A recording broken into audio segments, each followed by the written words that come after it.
Very good evening to all of you. On behalf of Committee for Members in Practice of Institute of Chartered Accountant of India, I welcome you all in today's DCM on opportunities for chartered accountants in abroad and improving operating efficiency through advanced functions of Excel 365. In order to tackle these two important topics, Excel as well as the opportunities for chartered accountants, we are having two eminent personalities, eminent chartered accountants with us, CA Vijay Agarwal ji and CA Vineet Jain ji. I welcome on behalf of CMP of ICAI both the speakers. Welcome Vijay sir, welcome Vineet Jain sir. Thank you. We are having with us CA Amit Kashyap ji, Honorable Chairman of Yamunanagar branch. Welcome Amit sir. Thank you, sir. Thank you. Sir, on behalf of CMP of ICAI, I extend my heartiest thanks to Yamunanagar branch for hosting this Gala DCM on opportunities for chartered accountant for in abroad as well as advanced functions of DCM. Thank you Yamunanagar branch. Thank you Chairman sir. So, in order to start today's proceedings, I request Honorable Chairman of Yamunanagar branch to please deliver his welcome address. Over to Amit sir, please. Thank you, Lal sir. Very good evening to one and all present here. Today's keynote speaker, CA Vineet Jain, CA Vijay Agarwal, my fellow brothers and ladies and gentlemen. It's my privilege and pleasure on behalf of Yamunanagar branch, NRC of ICAI to welcome you here today. First, I would like to welcome you all and thank everyone for coming. I appreciate your effort to be together virtually. That many of you made time to be here served as a reminder to us all just how important our work is. I would like to welcome today's keynote speaker, CA Vineet Jain and CA Vijay Agarwal ji. I look forward to hearing your discussion and learning from your insights. I want to say welcome again. It's wonderful to see so many of you here. Last but not the least, मैं यहाँ दो लाइनें कहना चाहूँगा sir. अगर आपको तेज चलना है तो अकेले चलिए, अगर आपको तेज चलना है तो अकेले चलिए, लेकिन अगर दूर तक चलना है तो साथ साथ चलिए. Let's proceed with this meeting together. Thank you very much. Over to you, Lal sir. Thank you so much, sir, for wonderful words. So we are having two technical topics today. First one is the very important topic, the opportunities for chartered accountants in abroad. We are having with us Vineet Jain ji. It is my proud privilege to share his brief profile with all of you.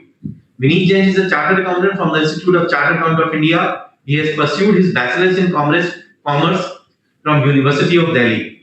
He is a pragmatic consultant who strongly believes that the key to impacting supreme quality solution services to the clients is to get into detail. He is active amongst the wide network of CAs in India and CPAs in US and Canada and assists them in the execution of tasks effectively in a time-bound manner. Currently, Vineet ji is the CEO of Hamsworth Consulting, an international professional services and global outsourcing company having offices in New India, New Delhi, United States of America and Canada. Vineet ji's responsibilities include recommending and implementing the most effective and efficient organizational strategies and execution plans across multiple engagements and collaborations that are undertaken by the company for the growth and development of the entire network. Vineet has assisted many fast-growing global organizations to establish their presence in North America. As a part of this process, he has facilitated clients in the US and Canada to establish and develop offshore entities in India, thereby enabling cost optimization in their multiple business processes.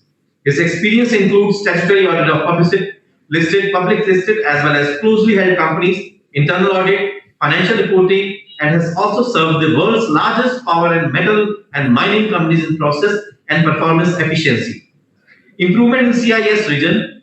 Vineet has widely traveled abroad and is very keen to explore untapped potential across the globe. And the list is again very long. So without wasting much more time, I request Vineet ji to please deliberate and enlighten all of us and help all the chartered accountants how to grow and what opportunities are available for chartered accountant in abroad. Over to Vineet ji, please.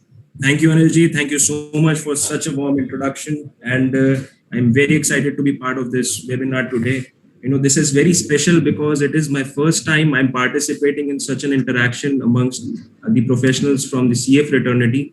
And I would like to thank the committee of members in practice of ICAI for inviting me today. And I hope that this session turns out to be a beneficial one for all the attendees in their professional endeavors. So thank you very, very much.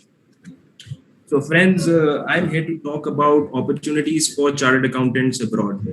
And when I started thinking about what presentation should I make in front of you all, and since I've been serving clients, especially in US and Canada for 3.5 years now, I thought that it would make much more sense if I talk about my real experience, the actual key factors that helped me tap opportunities outside India.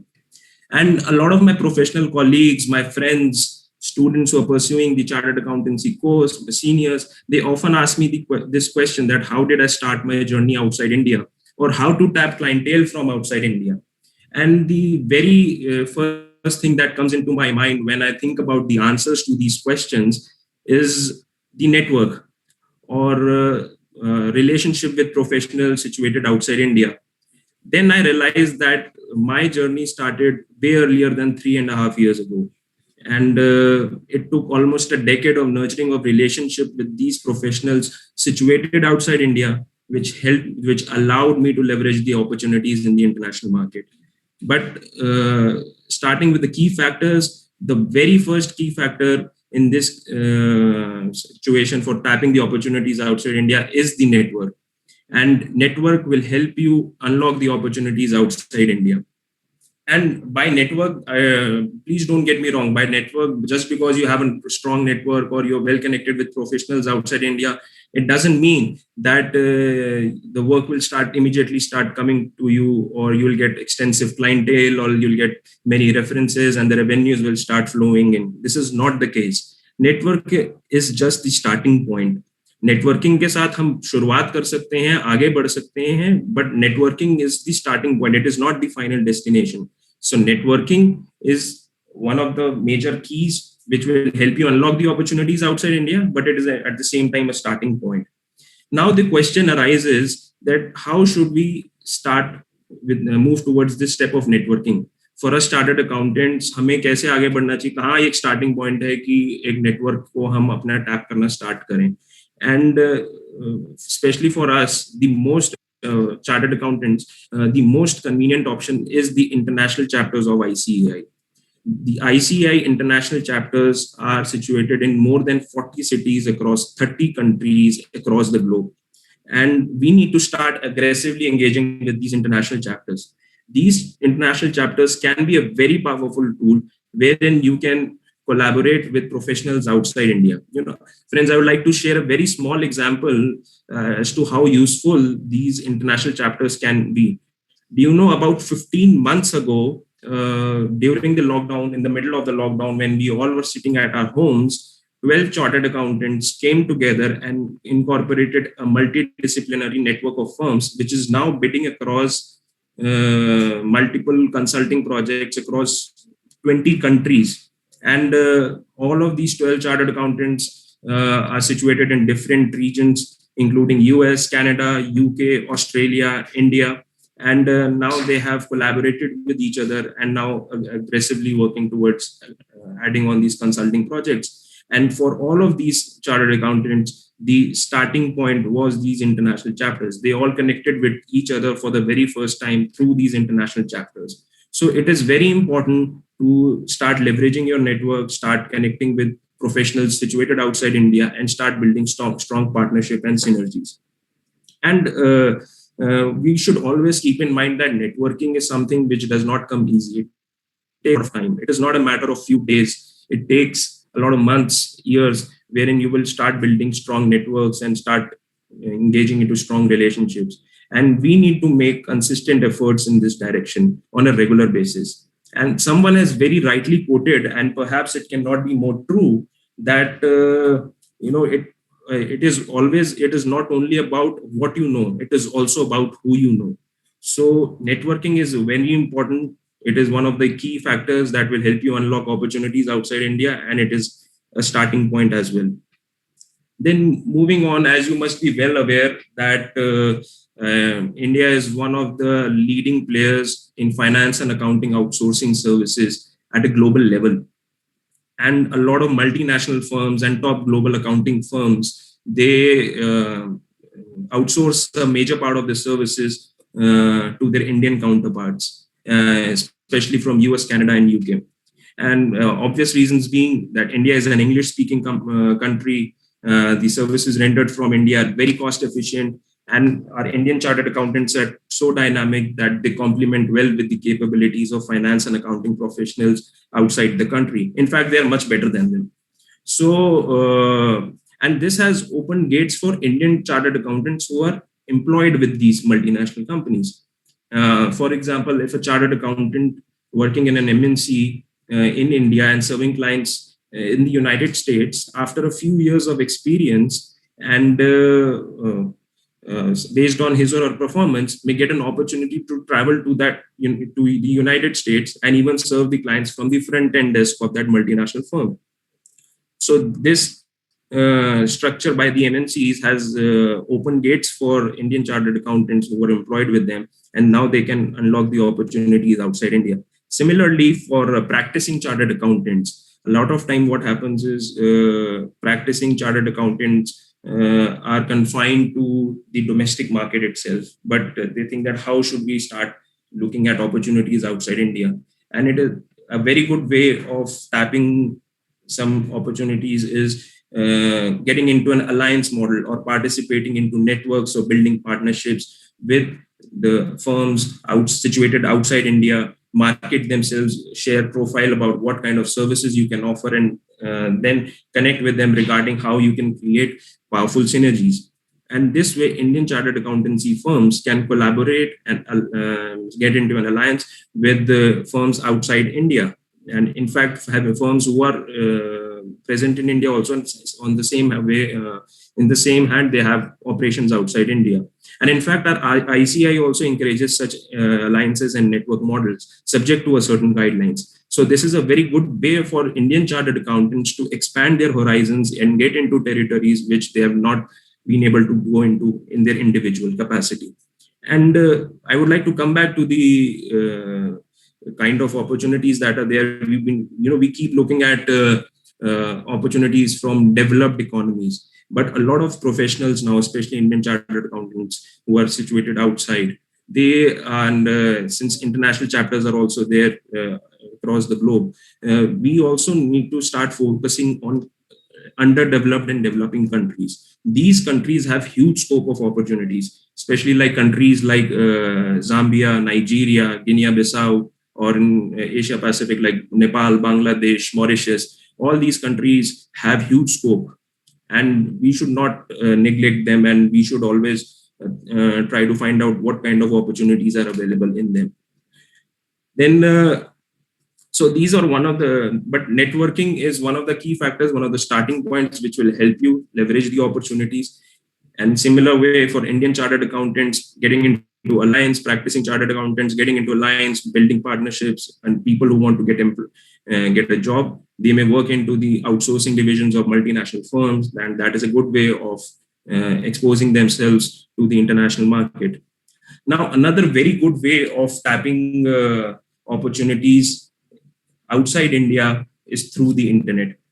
And through the internet, there are already emerging platforms like Facebook, LinkedIn, Twitter. They are already there, and all our professionals are well connected with people through these social media platforms and aware about the requirements of prospective clients. But apart from that, there are many online aggregator platforms which are present. These online aggregator platforms, you can register yourself as a service provider and start seeking for opportunities. Online aggregator platforms like Bark.com, Upwork, US CPA Hub, 1-800-Accountant. These online platforms give professionals a very good opportunity to register themselves, build a profile, enlist their services, and then they can connect with those clients seeking for those similar services. So on all these online platforms, although this takes a lot of time, it involves huge the process is a bit prolonged for the first time. It is very difficult to close first 2 to 4 clients, maybe 5 clients. But once you are totally aware about the entire process, then it starts becoming easier. So these are some of the ways wherein you can tap opportunities outside India. I mean, and this I can say that because these factors have helped me in my profession when I was starting my career to tap those opportunities. So that is why I can very confidently say that these factors can help you tap opportunities outside India. Apart from that, but even if we have a strong network, build an alliance, we have a strong profile on online aggregator platforms, do you think that this is sufficient for tapping opportunities outside India? No. If you think that if you have a very strong network, you have a very influential profile, or you think that you can have an alliance with the people, this is not enough. We need to start building capabilities. We need to, this is not the end game. This is the start of the struggle, actually. We need to start building capabilities. We need to start improving our competence in order to serve clients outside India. And by that, I mean, we may not be aware about the laws of the land in which we want to operate in, or if we talk about other capabilities, like how do we need to get knowledge and expertise in different geographical areas. So we need to start working on that as well. But to start with, one of the most important aspect is how to get expertise and knowledge about the country in which you want to work in, or from where you want your clientele to be. And for that, first you need to identify the country in which you think you have a connection, or you may be having certain relatives or friends who may be working there or studying there. You may talk to them and identify the country wherein you think you can start working or tap the clientele, and then start familiarizing yourself with the law, rules and regulation and laws of the land. Get to know about the background of the country, about the people and their culture, and then see whether you will be able to provide those services or not. And then you also need to assess whether you want to go for these attestation and non-attestation services also. For attestation services, obviously, we need to apply for the particular licenses that prevail in that country. So after that, you may also need to associate yourself with a local professional over there, so that you start understanding how the services are being rendered actually. And all these situations, your network plays a very critical role. If you have someone who can train you over there, who can provide you insights about the market, then well and good. Otherwise, you need to have someone here who can, you need to start working on how to start studying about what you can provide, and how there's a lot of theoretical knowledge that one needs to take. And it takes a complete cycle of a fiscal year of that particular country to familiarize completely, and then to gain the knowledge and expertise. But apart from and once you get the knowledge and expertise, then you need to start doing the training and development programs for your teams. When you think about training and development programs, it is a subset of getting knowledge and expertise in that area. जब हम ये सोचते हैं कि हमने वहाँ पे कुछ एक्सपर्टीज एंड नॉलेज हमने गैदर कर ली है, so it is very important that we start spreading that knowledge and that training, start imparting that training amongst our team members, so that once we other members in the team get to know about how the things need to be, how the work is required to be done, it helps in scalability. That's how you will generate confidence amongst the professionals outside India. One of the major reasons why people from outside India outsource their work to India is it is very easy to mobilize human resources in India, and at a very cost efficient price. So, and for that, it is very important that whosoever we hire for imparting these services, or maybe try to build collaborations, it is very important that we impart proper training and development programs for them.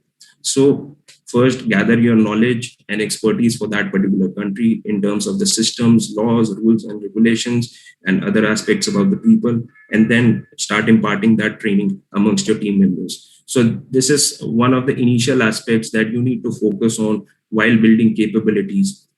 And not only this, once you know the key factors, you start working on yourself and start building your capabilities, then you will start getting more idea about how things need to be figured out. Apart from that, we need to start thinking beyond the conventional barriers of rendering services. I mean, by this, I mean chartered accountants.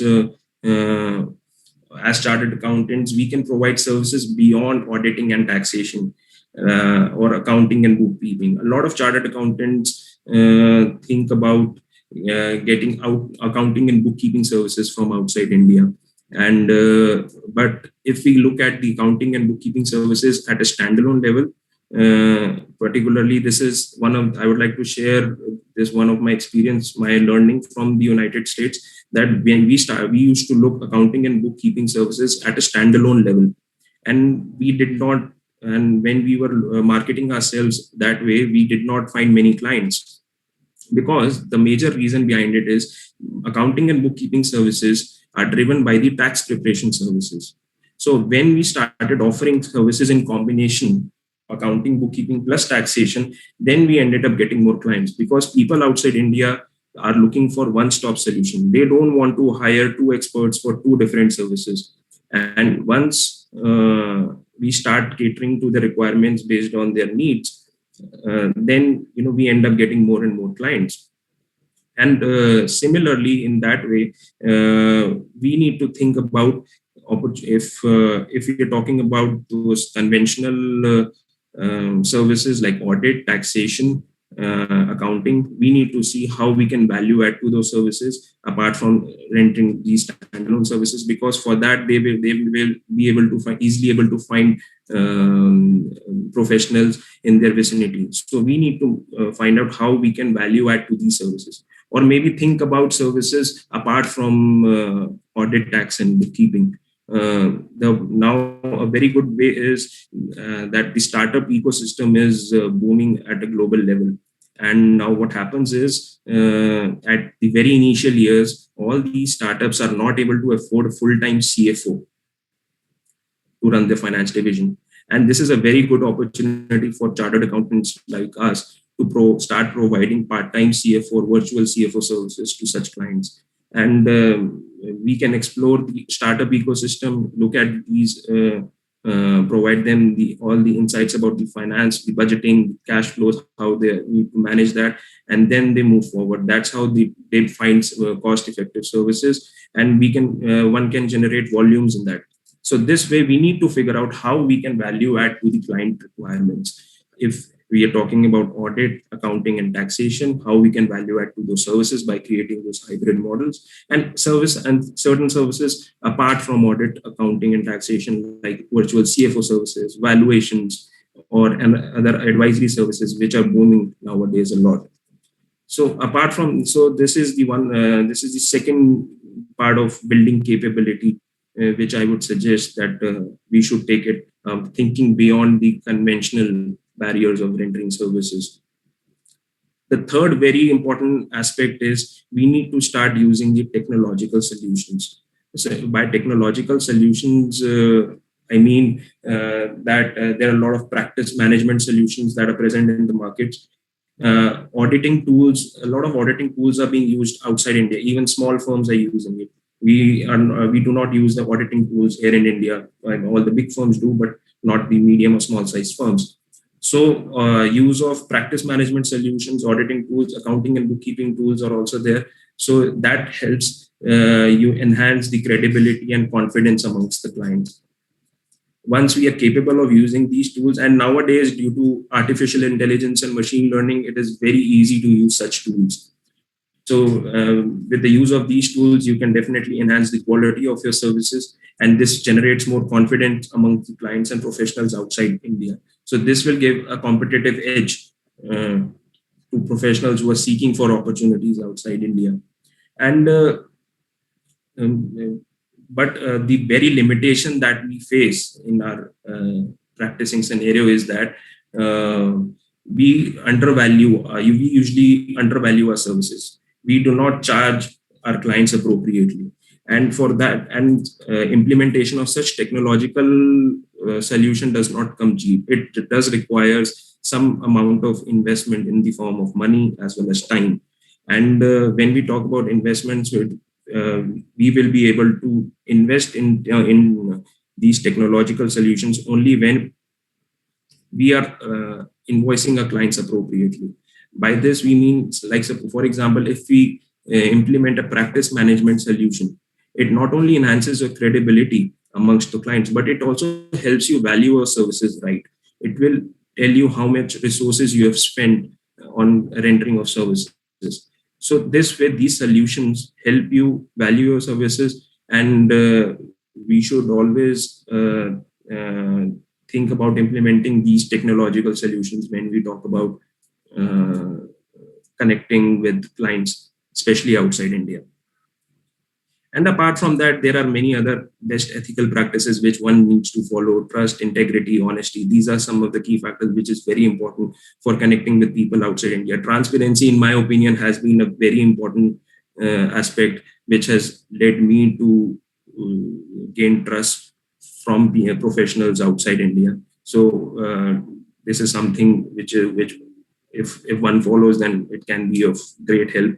And another thing is never say no attitude. In that terms, like whenever I've observed in the past few years that whenever any requirement has been raised from outside India, whether within the scope of my services or not, I have ensured that our associates, our professionals, or our clients get that particular service even from within, here from India. So it is very important that you ensure that your associates get what they are looking for. They need not go anywhere else, and this will also expand your horizons and your exposures to those areas and to those services which you would have not got on a normal routine.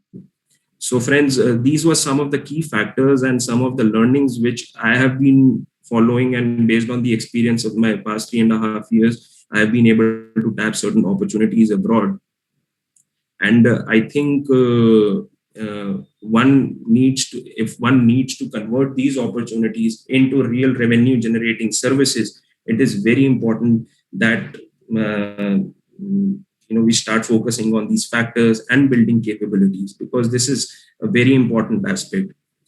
So before I would just like to share my screen and just summarize a bit whatever I have just mentioned in the key points. Just a minute.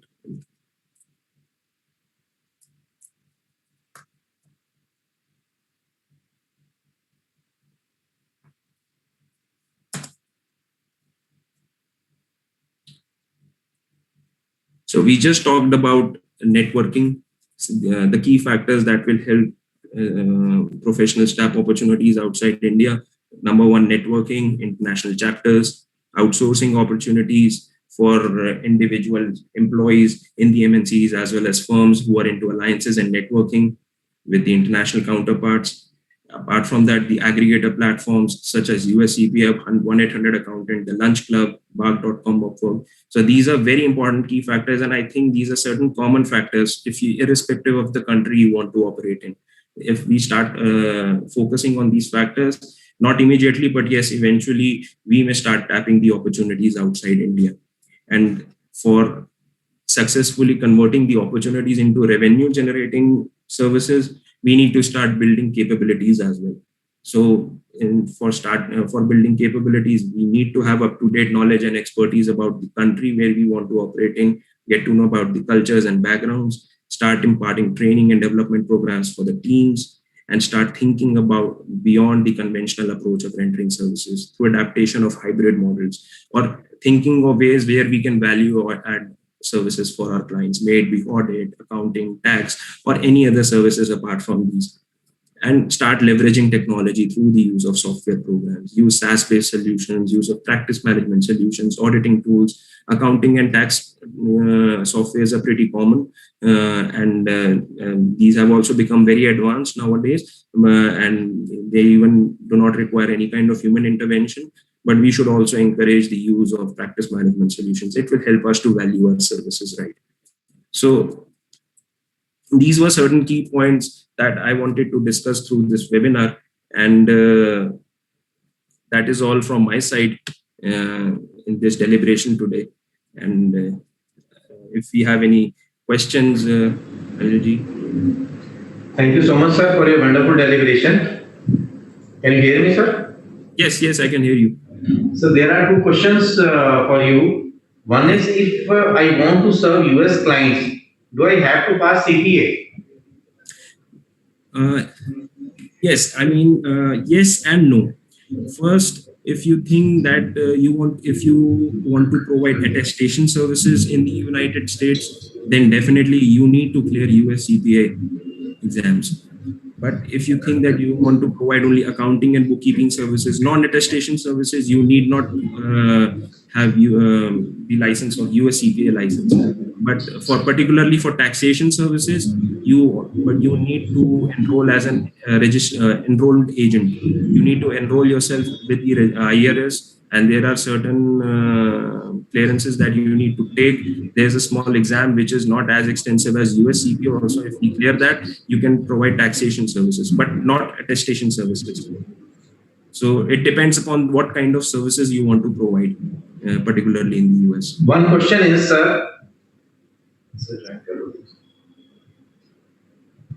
is there any opportunity in the field of data analysis? Can you please repeat? Is there any opportunity in the field of data analysis? Data analysis. Yes, data analysis. Yes, there are a lot of opportunities there, and a lot of work related to data analysis is outsourced into India. And now, if we talk about providing any backend support, there are many companies here operating in India who provide data analysis services, and there is huge scope for that, not only in the US, Canada, but also in the developing nations, because they are implementing a lot of solutions at government level also, and they require data analysis as a part of data analysis is a part of that system. So data analysis has a huge scope. So there is another question. What are the value drivers for clients overseas to choose Indian CA or Indian CA firms? What are the value drivers? Value drivers for clients overseas to choose Indian CA firms.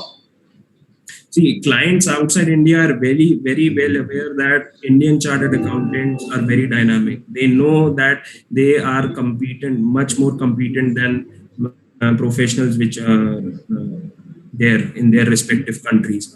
And in fact, we chartered accountants very well blend in with CPA. CPA is less extensive for any other professionals, may it be ACCA or any other certification course that one takes. Chartered accountancy course is the most extensive one. So people outside India are very well aware because of the reputation of the institute as well, that Indian chartered accountants are credible professionals, and they are, since they are working at all big positions within the industry. So this is, if you being an Indian chartered accountant is the major value driver, to be very honest. Yes. Thank you so much, sir. These were the questions for you. And thank you so much for wonderful deliberation on behalf of CMP of ICA as well as Yamunanagar branch of NIRC of ICA. I extend my heartiest thanks, Vinay. Thank you so much. Thank you. Thank you, Anji. Thank you, Vinay, for inviting me today and for this deliberation. Thank you very much. Thank you, sir. So our next technical topic is the Excel 365 latest functions, advanced functions of Excel 365. And in order to tackle this, we are having the eminent speaker, eminent personality, and the Excel expert, CA Vijay Agarwal ji. It is my again proud privilege to share with all of you the brief profile of Vijay ji. Vijay ji is a big data analysis and automation expert. He is a chartered accountant and company secretary with 27 years of experience. Currently, he is a freelancer providing MS Excel solutions and trainings to corporates, institutes, and automating processes by using Excel and BI tools. Also do PowerPoint trainings. He's a Microsoft awarded most valuable professional, awarded for 4 years consecutively from 2014 to 2018, and less than 100 MVPs in the world. He has worked previously with Telenor, Capgemini, Aircel, Hughes Software, Jindal, Havells. He's a faculty of Institute of Chartered Accountants of India for Forensic Audit and Fraud Detection, FAFD program. He's a website and YouTube channel with the brand name Champ Excel. He has done so many Excel seminars, webinars, BCMs. during COVID-19 lockdown days, did a lot of live webinars for ICI, NIRC, SIRC, CIRC, ICSI study circles, ICI Dubai, ICI Kuwait, other federations. We are 1,000, more than 1,000 of chartered accountant and chartered company secretaries has attended. We had 3 webinars for ICI, includes 1,016, each one attended by more than 2,000 chartered accountants. And for corporate groups, more than 200 workshops he has already conducted. And ICI Faridabad, more than 25 seminars he has already conducted. And ICI North India branches, Gurgaon, Amritsar, Ludhiana, Jalandhar, Shimla, Karnal, Hisar. I hope there is no branch left where he has not visited and not given his lecture on Excel. So ICI Trivandrum, SIRC, Noida, Muzaffarpur, CIRC, Ahmednagar branch of WIRC. So list is again abhi bahut badi hai. If we talk about his corporate clients, PwC, HMEL, GAIL, DLF, EY, Sapient, Tupperware, EXL Services, VI1, Sterlite, Diagono, Hughes Software, Tata Communication, Tata Group, Bacardi, Seawork, Peak, DMC, and again list is very vast. So, sir, hats off to you, sir. I again welcome you on behalf of CMP of ICI and Yamunanagar branch of NIRC of ICI. Welcome, Vijay, sir. Welcome. Thank you. So kindly deliberate and enlighten all of us, sir. Thank you, sir. Please, sir. Thank you, Anilji, for such a warm introduction. So really, it's my privilege to be part of once again for committee for members in practice. So really, I'm very, very thankful to CMP of ICI, and at the same time, I'm also very, very thankful to Yamunanagar branch for hosting this wonderful webinar, this seminar. So really, it's a great, and the way like Vinitji, my co-speaker, so it was his, like he was telling that first time like he's giving like on for this ICI platform, but the confidence, the way like he was deliberating, so it was wonderful. So really lot of learning, lot of new things like we came to know, and in very simple words, like, and it's like such a young age, like he's doing such a great work, like he's connecting, he's having such a great networking. So really, like it was very eye-opener, I will say. It's very good, lot of opportunities we are having. And Vinitji, I wish you all the best. And I like want ki, like such type of deliberations, you please give not only to like this committee, like to ICI, ICSI, like all the branches, all the like our like fraternity. So people should come to know that okay, such type of things are there, such type of like we can have the corporate like some relationships with like different chartered accountants, our members. So it's great. So let's come to our जो topic है आज का, Excel operation efficiency. So yes, operation efficiency तो but obvious like if you are doing Excel and in a smart way, if you are using Excel, so definitely we are going to save time. If we are going to save time, so definitely our efficiency is going to increase, like we are going to save money, we can do in like little time, we can do more work. So और Excel इतना I'll say user friendly tool है. Everyone, like I always say, like if we are chartered accountant or like whatever profession like we people are there. So जो हमने पढ़ा है, maybe that is accounting, maybe that is like taxation, maybe that is audit. तो वो सब चीजें आपकी काम आएंगी नहीं आएंगी. Maybe it is going to come like into work maybe after 1 month, after 1 year, or sometimes पता लगा जी आपने taxation में आपकी expertise थी, but you are doing some job कि आपकी वो taxation काम ही नहीं आ रही. Like all that together, like you are not using taxation, you are not using company law, you are not part of accounting. But Excel एक ऐसी चीज है जो day one से, first day से, whether you are in business, whether you are in practice, whether you are doing job, whether you are entrepreneur, कुछ भी आप काम कर रहे हो, Excel आपको day one से जो है, it is going to give like results. So that's why like I always say कि Excel के ऊपर हमारे को definitely, I'm not saying कि you also become expert like me, but average say like we should have more than average. Or like the way we all are chartered accountants, and the way like our logics are very, very strong, and Excel is just like a mathematics. So if we are going to spend little time, maybe 5% time, 10% of time, like if we give like the time which we have given to ICI, like clearing our exams, जो C हमने complete की, उसका अगर 5%, 10% time अगर हम Excel को देंगे, तो मेरे को लगता है आई बिलीव लाइक आवर जो ROI है, जितना ROI आपको उससे मिलेगा, उससे ज्यादा ROI आपको जो है ना कहीं एक्सेल के थ्रू आपको मिल सकता है, या दोनों का जो कॉम्बिनेशन होगा वो गजब का कॉम्बिनेशन होगा। तो it's going to be very very helpful. Amit ji क्या कहते हो आप? चेयरमैन साहब, आपको जो मैं बात कह रहा हूं आपको क्या लगता है? एम आई राइट? अनम्यूट कीजिए सर। सर आप तो ओपन सेशन लेंगे सर। मैं क्या ओपन सेशन, ठीक है, बहुत बढ़िया सर। हाँ तो ठीक है सर। तो मैं लाइक जो है ना ये कह रहा था, तो बीच बीच में सर थोड़ा आप भी अगर मेरे साथ इंटरेक्टिव रहेंगे तो मेरे को अच्छा लगेगा। I will also feel that okay it's not only me, आप भी जो है बीच बीच में, तो whatever like in between if I am asking, so please work like a moderator. भाई ऑब्वियसली लाइक जो है ना आपकी ब्रांच जो है होस्ट कर रही है, एज ए चेयरमैन आप जो है इतना बढ़िया प्रोग्राम लेकर के आए हो, बट डेफिनेटली आई वांट कि on behalf of participants you also like give answers, like कुछ भी आपके माइंड में आता है तो please like interact in between session, right sir? Okay, sir, okay. So let me share my screen sir.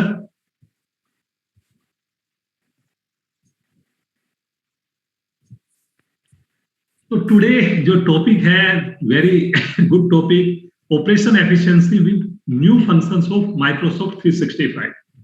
Friends Excel के बहुत सारे वर्जन हैं, आपने सुना होगा पहले हम 2007 एक्सेल यूज करते थे, 2007, 2010, 13, 16, 19, और अभी जो है ऑफिस 365 कहो, माइक्रोसॉफ्ट 365 कहो, एक्सेल 365 कहो, तो this is the latest function. तो अब हमारे को कैसे, how we can get efficiency through Microsoft 365? अब आप बताइए, like earlier we were having like simple phone, like traditional phone. Amit ji ठीक कह रहे हैं, अभी हमारे पास जो है हमारे पास स्मार्टफोन आ गया। अब स्मार्टफोन आ गया तो क्या है, एफिशिएंसी बढ़ी कि नहीं बढ़ी हमारी? कि आप बैठ करके यहाँ पे नेट बैंकिंग कर सकते हो, आप बैठ करके पेटीएम कर सकते हो, आप बैठ करके गूगल के थ्रू जो है मैप आपने चलाया, कहीं पे भी आप जा सकते हो। बट अगर आप पुराने वर्जन में रहोगे, अगर आपके पास पुराना फोन है, आपका ट्रेडिशनल फोन है, तो इज इट पॉसिबल? हो पाएगा सर? नहीं सर, नहीं हो पाएगा ना। तो लाइक सेम वे जैसे अमित जी ने जैसे जनरली एक चीज है सर, हम आजकल एक्सेल कौन सी यूज करते हैं? जो हमारे पास विंडो 10 है, इसमें क्या है 365 तो नहीं होगी जो आप आज डिस्कस कर रहे हैं? नहीं, ऐसा है, विंडोज जो आपका विंडोज 10 है वो तो आपका एक ऑपरेटर है, एक किस्म से आपका वो कंप्यूटर के साथ आपका होता है। विंडोज 10 है, पहले विंडोज 8 था, विंडोज लाइक जो है ना ये अलग अलग था।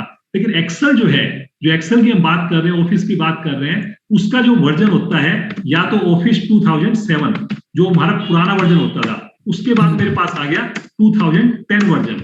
इसका विंडो से लेना देना नहीं है कि आपके पास विंडोज 10 है या विंडोज 8 है, कौन सा है, ये हमारे पास डिफरेंट जैसे ये वर्जन हमारे पास होते हैं। 2007 है, 10 है, फिर 2013 वर्जन आया, फिर 2016, 2019, और अब जो एक ये वर्जन है दैट इज माइक्रोसॉफ्ट 365। तो ये डिफरेंट वर्जन है। जैसे आपने देखा होगा कि अपडेट्स होते रहते हैं, जैसे कोई ना कोई चीज है कि आपके पास पुरानी कोई चीज है, अब उसके अंदर वो फंक्शनलिटी नहीं थी, अब उसके अंदर गाड़ी थी कोई पुरानी, अब उस गाड़ी के अंदर कुछ फेरबदल करके नया डिजाइन लेकर के आए। फिर उसके बाद पता लगा 3 साल बाद फिर उसने उसी गाड़ी के अंदर और कोई फर्दर, जैसे अब जैसे पहले इंजन होते थे वो ट्रेडिशनल इंजन होते थे गाड़ी में, अब कौन से इंजन आने स्टार्ट हो गए पता है आपको? गाड़ी के अंदर नया इंजन आना स्टार्ट हो गया, क्या नाम है उसका? सर मेरे इंजन का ज्यादा पता, 4 स्ट्रोक होंगे। नहीं, अब आ गया टर्बो इंजन। अगर आपने सुना होगा, आप अगर किसी भी गाड़ी में आप जाएंगे ना, कोई भी नई गाड़ी आ रही है, उस गाड़ी के अंदर ट्रेडिशनल इंजन भी होता है और टर्बो इंजन होता है। टर्बो इंजन क्या करता है कि आपके पास इवन 1500 सीसी की जो ट्रेडिशनल जो होता था हमारा पेट्रोल इंजन, आपको 1000 सीसी में टर्बो वाला इंजन उससे ज्यादा पावर दे देगा। मतलब 1000 सीसी की गाड़ी वो 1500 सीसी से भी पावरफुल होगी बिकॉज ऑफ टर्बो इंजन। वो टेक्नोलॉजी चेंज हो गई उसकी। लाइक आने वाले टाइम में हम बात करें ईवी, इलेक्ट्रिसिटी व्हीकल्स आ जाएंगे जैसे, तो पता लगा जी टेक्नोलॉजी चेंज हो गई, हमारी जो कॉस्ट है वो कितनी रिड्यूस हो जाएगी। हमारा जो गाड़ी का जो पार्ट्स थे वो 10,000 पार्ट्स की जगह पता लगा 50 पार्ट्स, 40 पार्ट्स, 60 पार्ट्स हम जो है ना केवल गाड़ी में यूज कर रहे हैं। तो लाइक दैट, इसी तरह से लाइक ऑफिस 2007, 10, 13, 16 अर्लियर वर्जन, तो ये जो वर्जन थे हर 3 साल में माइक्रोसॉफ्ट चेंज करता था। अब उसने क्या किया, माइक्रोसॉफ्ट 365 एक ऐसी चीज लेके आ गया वो कि उसके बाद अब उसको वर्जन चेंज करने की जरूरत ही नहीं पड़ेगी। 2019 के बाद 2022 है या 25, कोई नहीं। अब ये उसने क्या कर दिया, ये आपका एक ऐसा वर्जन है जो अपने आप अपडेट करता रहेगा। वो आपके पास जो वर्जन आपने ले लिया, लेकिन पहले वो क्या करता था आपसे, वो वन टाइम चार्ज लेता था, वन टाइम चार्ज, राइट। लेकिन अब जो माइक्रोसॉफ्ट 365 अगर आप लेना पड़ेगा, इसके लिए क्या करना पड़ेगा अमित जी, क्या करना पड़ेगा? माइक्रोसॉफ्ट कैसे चार्ज करेगा इसको, पता है आपको? सर कोई आइडिया नहीं है सर, हम तो इसी टेक्नोलॉजी से दूर ही हैं। हाँ, तो ये जो वन टाइम चार्ज था, विनीत जी जैसे हमारे साथ जुड़े हैं, विनीत जी थोड़ा सा मेरे को सपोर्ट करेंगे इन बिटवीन, कि पहले जो माइक्रोसॉफ्ट के ये जो वर्जन होते थे, ये मेरे पास वन टाइम चार्ज होता था कि 15,000 रुपए आपने दिए, 10,000 रुपए दिए और ये मेरे पास वर्जन आ गया। लेकिन वो वर्जन में चेंज नहीं होते थे, जो वर्जन आ गया, अगर आपका 7 है 10 है तो 13 में कोई नई फंक्शनलिटी आई वो 10 में नहीं चलेगी, 7 वाली फंक्शन जो 16 वाली फंक्शनलिटी 13 में नहीं चलेगी या 10 में नहीं चलेगी। लेकिन अब उसने माइक्रोसॉफ्ट 365 दिया, अब इसका वो क्या करता है, रेंट चार्ज करता है, वन टाइम चार्ज नहीं करता, सब्सक्रिप्शन बेस है।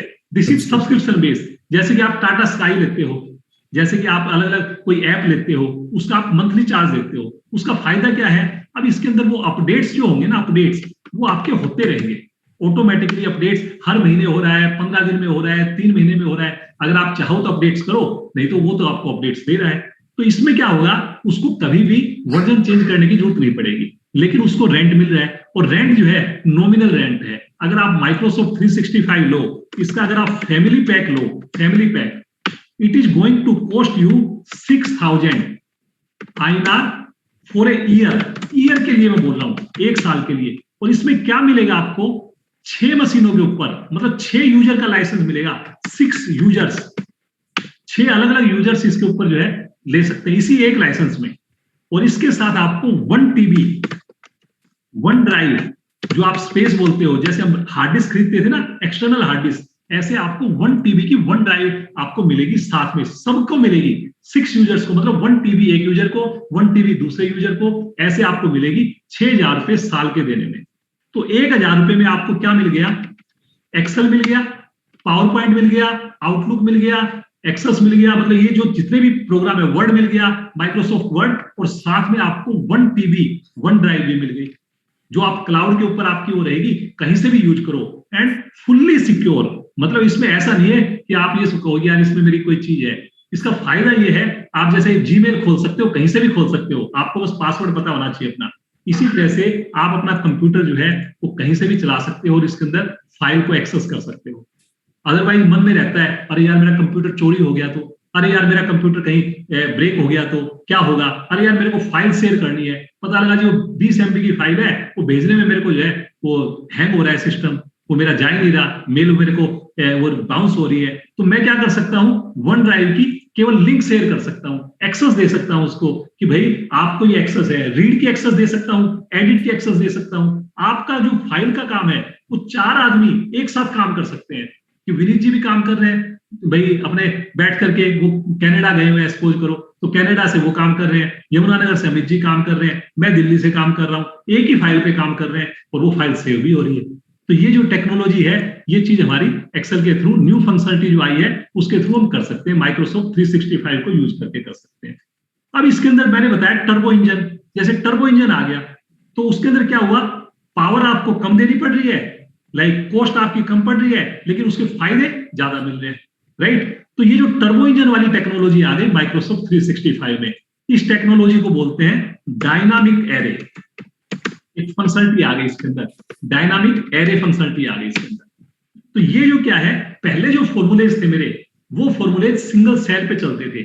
अब जो फॉर्मूला लगाऊंगा मैं, फॉर्मूला तो एक सेल पे लगाऊंगा, लेकिन उसकी जो वर्किंग आएगी, एक सेल वाला फॉर्मूला मेरे को हो सकता है 10,000 सेल्स के ऊपर काम करे, 10,000 10 lakhs के ऊपर काम करे, पूरे कॉलम पे काम करे, because of new functionality of Microsoft 365। अभी मैं आपको दिखाऊंगा कैसे ये मेरी लाइफ को चेंज करेगा, ये माइक्रोसॉफ्ट 365 चेंज करेगा। फैंटास्टिक। मतलब आप लोग अगर अभी तक शिफ्ट नहीं हुए हो तो मैं आपको कहूंगा जी, पहला काम, आप कल के लिए वेट मत करो, मतलब आज ही, अभी की अभी आप इसके ऊपर मूव हो जाओ, क्योंकि ये जो 6,000 रुपए आपको जो मैं बता रहा हूं, 6 मशीन आप चला सकते हो, 6 यूजर, ये तो आपकी चुटकियों में आपके वसूल हो जाएंगे, चुटकियों में वसूल हो जाएंगे, मैं गारंटी के साथ में कहता हूं। तो इसलिए आपको ये जल्दी से आपको मूव करना चाहिए। चलिए जी, अब इसके अंदर टॉपिक क्या है, अब इसके अंदर कुछ उन्होंने ऐसे ऐसे फंक्शन दे दिए, ऐसे ऐसी चीज दे दी उसके अंदर, वो जो चीज चलेगी वो केवल एक्सेल 365 में चलेगी। अब आप कहोगे अरे यार मैं तो इसको जो है ना दूसरे उसमें चलाना है, 2016 में 2019 में, नहीं चलेगी जी, बिल्कुल नहीं चलेगी। आपका पहले आपने जो मर्जी ले लिया हो, कोई भी आपके पास विंडोज हो, लेकिन वो चलेगी एक्सेल 365 में। तो ये ऐसी कौन से फंक्शन है, क्या वो चेंज करेंगे, कैसे मेरी लाइफ को सिंपल बनाएंगे, वो चीज मैं आपको थोड़ा सा, मेरे पास मुश्किल से जो है 1 घंटे से भी कम का टाइम है, मैं उसमें आपको थोड़ा ओवरव्यू देना चाहूंगा। अदरवाइज तो एक एक फंक्शन जो है उसके ऊपर हम 2-2 घंटे लगा सकते हैं, लेकिन मैं सारे फंक्शन आपको एक थोड़ा सा ओवरव्यू दूंगा। आपको मैं बताऊंगा कि पुराने फंक्शन में क्या कमी थी और नए फंक्शन के थ्रू ये कैसे पॉसिबल हो गया। तो लेट्स सी, एक नया फंक्शन आया है कॉनकैट का फंक्शन। विनीत जी, आप एक्सेल यूज करते हो भाई? बिल्कुल बिल्कुल सर, करते हैं यूज, एक्सटेंसिवली यूज करते हैं। अरे वाह, वेरी गुड, बहुत बढ़िया। देखिए अब तो हमारे को मॉडरेटर जो है ना अमित जी, देखिए अमित जी तो क्या है, वो तो अपने चेयरमैन साहब है, इतने आदमी काम करने वाले हैं, वो तो फोन करते हैं सर एक्चुअली ये चीजें सीखते रहेंगे तो काम कैसे आप फिर वो चेयरमैनशिप कैसे करोगे भाई? सीधी सी बात है, सही बात है। तो समझ टेक्निकल हो गया सर आज का टाइम बहुत। हाँ, एक्चुअली सर एक क्वेश्चन है इसमें, आजकल हमें रेडीमेड सॉफ्टवेयर मिल रहे हैं, उसके थ्रू हम काम कर रहे हैं, तो वो जरा यूजर फ्रेंडली होते हैं, इतनी कमांड्स दिमाग में रखना या उसको ऑपरेट करना थोड़ा मुश्किल है सर आज के टाइम में। नहीं, तो वो जो रेडीमेड सॉफ्टवेयर होते हैं ना वो बढ़िया होते हैं, नो डाउट, लेकिन उसकी लिमिटेशन है। वो उसके अंदर जैसे बैल ऐसे चलता है, मतलब जो चीज उसने बना के दे दी बस उसी के अंदर काम करेगा। लेकिन एक्सेल जो है वो एक ऐसी चीज है, इसको आप अपने हिसाब से मोल्ड कर सकते हो, आपको ये फॉर्मूला लगाना है, इसको ऐसे करना है। इसलिए अगर आप देखोगे कोई भी इंडस्ट्री बिना एक्सेल के सर्वाइव नहीं कर सकती। आज अगर एक्सेल खत्म हो जाए ना, पता नहीं कितनी इंडस्ट्रीज बंद हो जाए, बिना एक्सेल के जो है वो काम ही नहीं होगा उनका। आप मेरे को बताओ जी, आपके इतने क्लाइंट हैं, आप कोई ऐसा क्लाइंट बता सकते हो जो बिना एक्सेल के काम कर रहा हो उसके यहाँ पे, कि उसके यहाँ पे बंदे हैं या जो बंद वो है और एक्सेल का काम नहीं होता उनके यहाँ? हाँ नहीं, ये तो सर ठीक है, बस लेकिन कि प्रोग्रामिंग तो हमारे लिए सीखना बहुत मुश्किल है। नहीं, लेकिन प्रोग्रामिंग नहीं है सर, ये प्रोग्रामिंग नहीं है, ये तो बहुत ही easy like you know, Excel कोई प्रोग्रामिंग थोड़ी है सर। ये तो आप इनसे विनीत जी से पूछो, ये कोई प्रोग्रामिंग थोड़ी है। ये तो हमारे जैसे जो चार्टर्ड अकाउंटेंट्स है, जो हमारे फाइनेंस प्रोफेशनल्स हैं, या कोई भी है, उनके लिए ये तो एक बार समझना है, और एक बार मजा आ गया आपको तो फिर तो आपको, मैंने सोचो, मैंने 25 साल से ज्यादा मेरे को सीए किए हुए हो गए, मैंने इतनी जॉब की, एमएनसी में जॉब की, 4 बार एमवीपी अवार्ड मिला, सीएस मैंने कर रखी है, और मैं सब कुछ छोड़ करके केवल एक्सेल की प्रैक्टिस कर रहा हूँ। प्रैक्टिस केवल 100% एक्सेल की कर रहा हूँ, ना मैं सीए का काम कर रहा। मैं तो बोलता हूँ मेरे को एबीसी सीए की नहीं पता, सीएस की नहीं पता, मेरे को बस कोमा, फुल स्टॉप, ब्रैकेट लगाना आता है कि एक्सेल के अंदर कहाँ कोमा लगाना है, कहाँ ब्रैकेट लगाना है, कहाँ फुल स्टॉप लगाना है, बस ये चीज आती है मेरे को तो एक्सेल में। इसी चीज का मैं खा रहा हूँ, इसी चीज की मैं सेशन है, ऑटोमेशन करता हूं। ऐसे ऐसे काम कर सकते हैं कि 10 दिन का काम मैं लोगों का 10 दिन का काम मैं 10 मिनट में कन्वर्ट, मतलब 10 मिनट में आ जाएगा, वो 1 घंटे के अंदर आ जाएगा। पहले उस काम को 10 दिन लगते थे, अब वो काम उनका 1 घंटे में हो रहा है। तो ऐसे मेरे को ऑटोमेशन के प्रोजेक्ट्स मिलते हैं, वो काम हम कर सकते हैं। अब लेट्स सी कि आपके पास देखिए एक नया फंक्शन आया है जिसका नाम है कॉनकैट। आपने नाम सुना होगा पहले, कॉनकैटिनेट। विनीत जी, नाम सुन रखा है कॉनकैटिनेट? जी बिल्कुल सर। कॉनकैटिनेट क्या करता था, जैसे मेरे पास भाई कोई एक अलग अलग नाम है, जैसे ये सारे के सारे नाम हैं, ये अलग अलग ईमेल आईडी है सपोज करो मेरे पास, और इन सबको मेरे को इकट्ठा करना है, मेरे को ईमेल करनी है, और ये सारी ईमेल आईडी है मेरे पास। तो फिर मैं क्या करूंगा जी, इसके लिए ईमेल करनी है मेरे को, और सबको इकट्ठा करना है, एक ही सेल में डालना है। कौन सा फंक्शन यूज करूंगा? हाँ जी विनीत जी, क्या करूंगा मैं इसको? मैं अगर कॉनकैटिनेट करूं, अगर आपने भाई सुना हो कॉनकैटिनेट, और अगर मैं इसको ऐसे जैसे सम करते हैं, अगर मैं ऐसे करूंगा तो ये मेरे को रिजल्ट देगा क्या? रिजल्ट आ जाएगा? कभी देखा है आपने कॉनकैटिनेट ऐसे कर दे ये मेरे को? जी नहीं। कॉनकैटिनेट की एक बहुत बड़ी समस्या ये थी कि मेरे को अगर कोई रिजल्ट लेना है तो इसमें जाऊं, कोमा लगाना पड़ता था, फिर दूसरा, फिर कोमा लगाना पड़ता था, फिर कोमा लगाना पड़ता था। ऐसे करते करते मेरे को जो है ना कॉनकैटिनेट रिजल्ट देता था। और अब अगर इसको मैंने जोड़ दिया, अब एक समस्या और आ गई, अब इसके बीच में क्या डालना पड़ेगा? स्पेस। कोमा भी डालना पड़ेगा, स्पेस भी डालना पड़ेगा। तो फिर मेरे को यहाँ पे क्या करना पड़ता था, मैनुअली यहाँ पे कोमा और स्पेस डालना पड़ता था, फिर कोमा, फिर इसके बीच में मैं जाता था और यहाँ पे डालता था कोमा, स्पेस, और ऐसे करते करते मैं इसको ऐसे करता था। तब जाकर के देखिए ऐसे बढ़ाता चला जाता था। अब इसके बाद क्या हुआ, इसके बीच में अगर कहीं पे मैंने इंसर्ट कर दिया और यहाँ पे नाम आ गया जी अमित जी का, और यहाँ पे नाम आ गया विनीत जी का, क्या हुआ जी? इसमें अमित और विनीत तो आए नहीं। अब क्या करना पड़ेगा? Are you getting my point? Pen point मेरा समझ में आ रहा है क्या जी? पेन पॉइंट पता लग रहा है मेरा? हाँ जी, हाँ जी। क्या पेन पॉइंट था ये? अब ये जो प्रॉब्लम थी, अगर सम का फॉर्मूला अगर मैं लगाता था पहले, आपने अब आप आज भी लगाते हो, अगर मैं आपको ये कहूं कि ये मेरा सम का फॉर्मूला है, इसके लिए मैं करता हूं ऑल्ट इक्वल टू सम का फॉर्मूला लग गया, और अब अगर इसके बीच में जाकर के मैंने इंसर्ट कर दिया, सपोज करो यहाँ पे, और मैंने इंसर्ट कर दिया 1000, 2000, 3000, तो ये मेरा फॉर्मूला चेंज हो रहा है कि नहीं हो रहा है? अगर मैं आपको कह दूं कि जब भी आप इंसर्ट करोगे, डिलीट करोगे, आप जाके कोमा लगाओ जी सम के फॉर्मूले में, कभी एक्सेल यूज करोगे जिंदगी में? Are you getting my point Vineet भाई? ठीक कह रहा हूं मैं? बिल्कुल बिल्कुल सर, बिल्कुल ठीक। तो ये जो प्रॉब्लम थी, ये मेरी कॉन्कैटिनेट में प्रॉब्लम थी, उसको खत्म करने के लिए माइक्रोसॉफ्ट ने 2 फॉर्मूले लेके आया, 2 फॉर्मूलाज, जो कि आपके एक्सेल 365 में चलेंगे। एक फॉर्मूले का नाम है कॉनकैट और एक का नाम है टेक्स्ट ज्वाइन। कॉनकैट और टेक्स्ट ज्वाइन, ये 2 फॉर्मूले आएंगे, नए फॉर्मूले हैं। अब ये 2 फॉर्मूले क्या काम करेंगे, कैसे काम करेंगे, ये देखिए। कॉनकैट जो था मेरा, ये जो मेरा जो कॉनकैट था, ये मैं आपको दिखाता हूं कि कैसे मेरे को काम करेगा।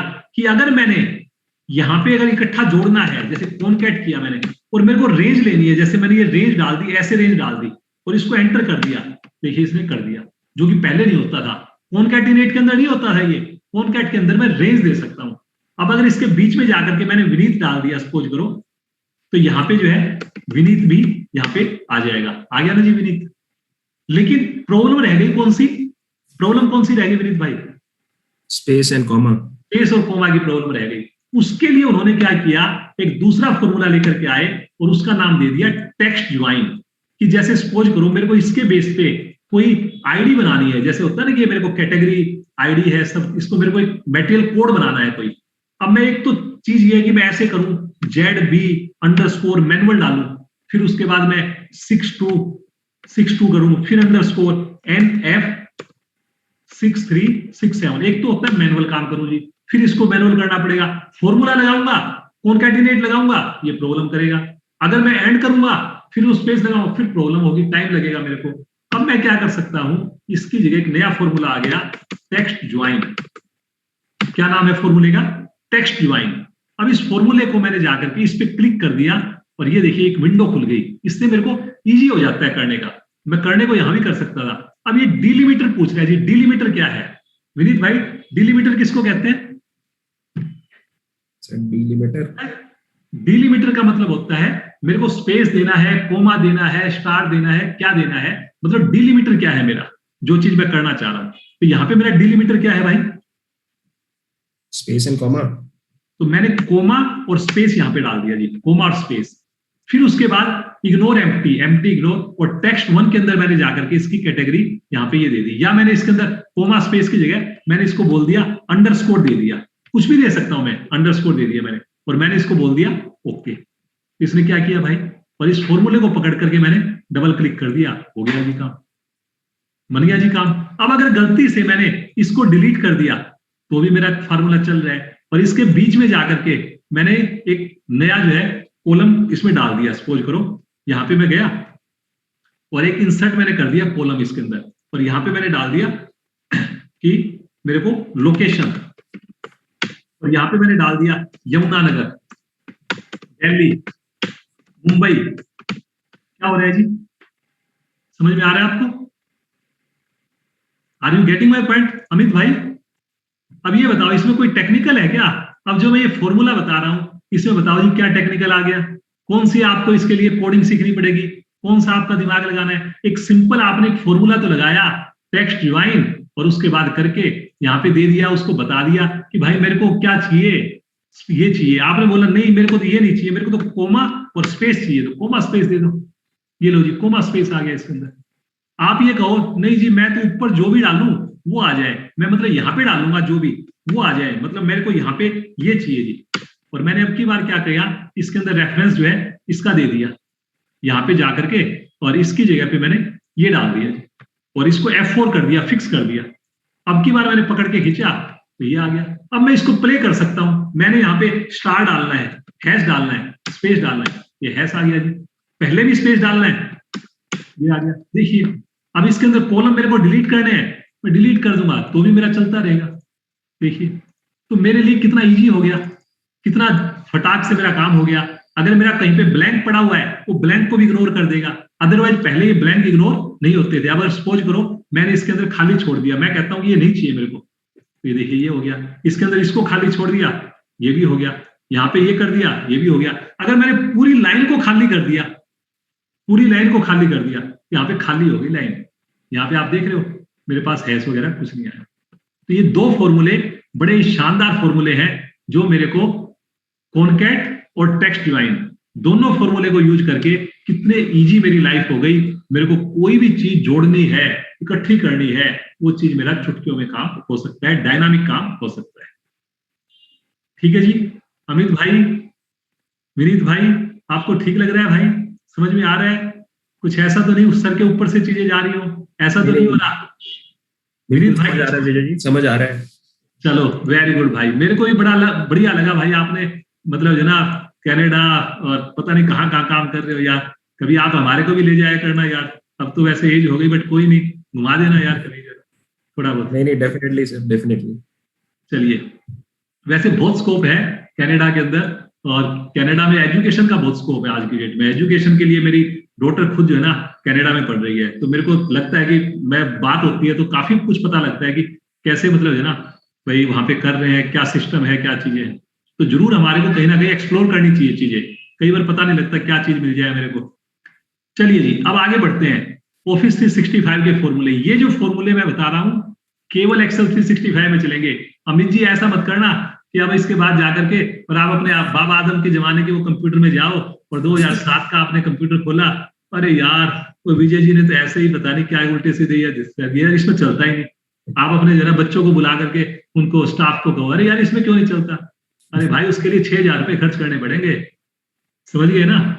सर पैसे तो जितने मर्जी खर्च कर देंगे, लेकिन ये आगे हमारी वर्किंग में आए भी तो तो वर्किंग में तो तब आएगा ना जी, अब आप करोगे। अब मैं देखो, अब आपको बताओ रैंड एरे, जैसे मैं इसके अंदर गया, अब आप बताओ जी आपको रैंडम नंबर जनरेट करने हैं, रैंडम नंबर जनरेट करने हैं। आप ऑडिट के लिए गए, ऑडिट के लिए जाते हो, अब किसी क्लाइंट के पास 10,000 वोचर्स हैं, 10,000 डॉक्यूमेंट्स हैं। अब आप सारे डॉक्यूमेंट देखोगे या उसमें से कुछ डॉक्यूमेंट देखोगे? क्या करोगे भाई? टेस्ट चेक ही होता है सर, टेस्ट चेक होता है। अब वो जो टेस्ट चेक है वो कैसे बनाओगे कि आपको डॉक्यूमेंट नंबर 50 देखोगे या डॉक्यूमेंट नंबर 100 देखोगे या आप 1000 का देखोगे? आपको 10,000 में से 50 डॉक्यूमेंट चेक करने हैं। अब क्या करोगे भाई? आउट ऑफ 10,000 50 डॉक्यूमेंट जो निकालने हैं वो कैसे निकालोगे? सर एक्चुअली क्या है, जो हमारे यहाँ ऑडिटिंग का थोड़ा अलग है। मैं जब भी चाहे बैंक में जाते हैं कहीं भी, तो हम ना देख के रैंडमली निकालते हैं अपने हिसाब से। कई लोग सिर्फ डाटाबेस जैसे आप कह रहे हो ये रैंडम नंबर से सर वो तो ठीक है, आप देख करके निकालोगे। मेरे को एक चीज बताओ, आपके 10,000 डॉक्यूमेंट है या 1,00,000 डॉक्यूमेंट है, अगर आपने 1,00,000 डॉक्यूमेंट खाली देखने शुरू कर दिए ना, हो गया फिर तो ऑडिट। क्या वैल्यू को पहले एक दिन तो वैल्यू मैं वही तो कह रहा हूँ, कहीं पे आपको वैल्यू भी देखनी है, कहीं पे आपको कोई रैंडम भी देखना है। कोई जरूरी थोड़ी है कि आपने वैल्यू वाला ले लिया। तो आजकल भाई बदमाश भी जो होते हैं वो भी उनको पता है यार ज्यादा वैल्यू का नहीं करना। जो मेरा जनरली चलता है, तो मेरे को अगर मेरे सारे ट्रांजेक्शन जो हो रहे हैं वो 50,000 की रेंज में हो रहे हैं, तो वो क्या करेगा? 48,000 का वोचर डालेगा, एक 52,000 का डालेगा, एक 49,000 का डालेगा। आप तो वैल्यू के चक्कर में आपने देख लिया 5 लाख के कितने वोचर है, 5 लाख के 100 वोचर है, बस ये देख लिए, हो गया काम। अब वो 48,000 50,000 वाला कौन देखेगा भाई? आप अपने ऑडिट के साथ जस्टिफाई कर पाओगे? अभी तक ऐसे सर कोई बच्चा नहीं है कि जो ऐसे छूट जाए जल्दी से ये तो आप जो है ना, एक्चुअली क्या होता है, आपको कभी ऐसा पंगा पड़ा ही नहीं, तो आप अपनी बात को जो है ना यही कहोगे कि नहीं पड़ा। मतलब आप एक कॉमन मैन की तरह सोच के देखो। आप मतलब मैं आपको ये वो नहीं कर रहा, आप एक नॉर्मल सोच करके देखो। आप कह रहे हो जी ऐसा तो बचा नहीं, आप मेरे को सिंपली बताओ ना, आपने वोचर चेक कर लिए उसके टॉप वैल्यू के, और बीच में कोई 48,000 का, 50,000 का, 54,000 के, और उसमें सैकड़ों उसके अंदर जो ना कोई फ्रॉडुलेंट वोचर पड़े हुए हैं। अब आपने तो वैल्यू के हिसाब से कर लिए, तो आपके पास कल को अगर कोई पूछेगा, कोई आगे जाकर के कोई इन्वेस्टिगेशन हो गया, आप कहां से जस्टिफाई करोगे कि मैंने तो टॉप वैल्यू की है, रैंडम पे तो मैंने कोई वोचर किया ही नहीं? कहां से आपको वोचर देखोगे फिर उसको? नहीं सर एक्सेल यूज नहीं करिए, लेकिन अदरवाइज हम वैल्यू वाइज और डेट वाइज और कई तरीके से सॉर्टिंग करते हैं अपने हिसाब से। तो मैं यही कह रहा हूँ ना, तो ये जो चीज है, अब अगर आपको सपोज करो 10,000 वोचर है आपके, और उस 10,000 में से आपको 10 वोचर ढूंढने हैं या 100 ढूंढने हैं, और रैंडम पे ढूंढने हैं कि आपको वो नंबर अपने आप से दे, जैसे पर्ची निकालते हैं ना, पर्ची निकालते हैं कि आपने पर्ची डाली, उस पर्ची में कुछ भी आ सकता है। आप चाहते हो यार 100 वोचर तो मेरे को ऐसे करने हैं, रैंडम में निकालूंगा और उसको चेक करना है, ताकि मैं बोल सकता हूं कि मैंने इस टूल के थ्रू रैंडम वोचर निकाले जिसमें मेरी कोई भी लाइक से नहीं थी। तो उसके लिए क्या करना है, मैंने यहाँ पे किया, एक फॉर्मूला डाला, नया फॉर्मूला है रैंड एरे। अब मैंने इसके अंदर बोला जी मेरे को फॉर्मूला है रैंड एरे। अब ये रैंड एरे के अंदर ये पूछ रहा है जी कितनी वोचर आपको चाहिए, आपको 10 चाहिए, 50 चाहिए, 100 चाहिए, 1000 चाहिए। आपने कहा जी मेरे को 10 वोचर चाहिए, बस 10 वोचर, मतलब 10 वो मेरे को रैंडम नंबर चाहिए जैसे। अब इसने आपने जैसे इसको किया, एंटर किया, ये देखिए इसने क्या किया, आपको 10 रैंडम नंबर दे दिए, लेकिन ये डेसिमल में दिए। अब आप कह रहे हो यार डेसिमल वाले तो नहीं चाहिए थे मेरे को तो जो है ना ऐसा है, मेरे को मेरे जो डॉक्यूमेंट है वो 1000 से स्टार्ट होते हैं और 1 लाख तक मेरे डॉक्यूमेंट होते हैं। तो मेरे को तो क्या चाहिए, इनके बीच का डॉक्यूमेंट चाहिए, मतलब कोई भी चाहिए लेकिन रैंडम चाहिए। तो मैं यहाँ पे जाऊंगा और इसमें जाकर के बोलूंगा मिनिमम नंबर क्या है 1000, मैक्सिमम नंबर क्या है 1 लाख, और मैंने इसको ओके कर दिया। तो अब की बार इसने 31,000। अब आप कह रहे हो यार डेसिमल में आ रहा है, मेरे को डेसिमल वाले नहीं चाहिए, मेरे को पूरे उसके चाहिए।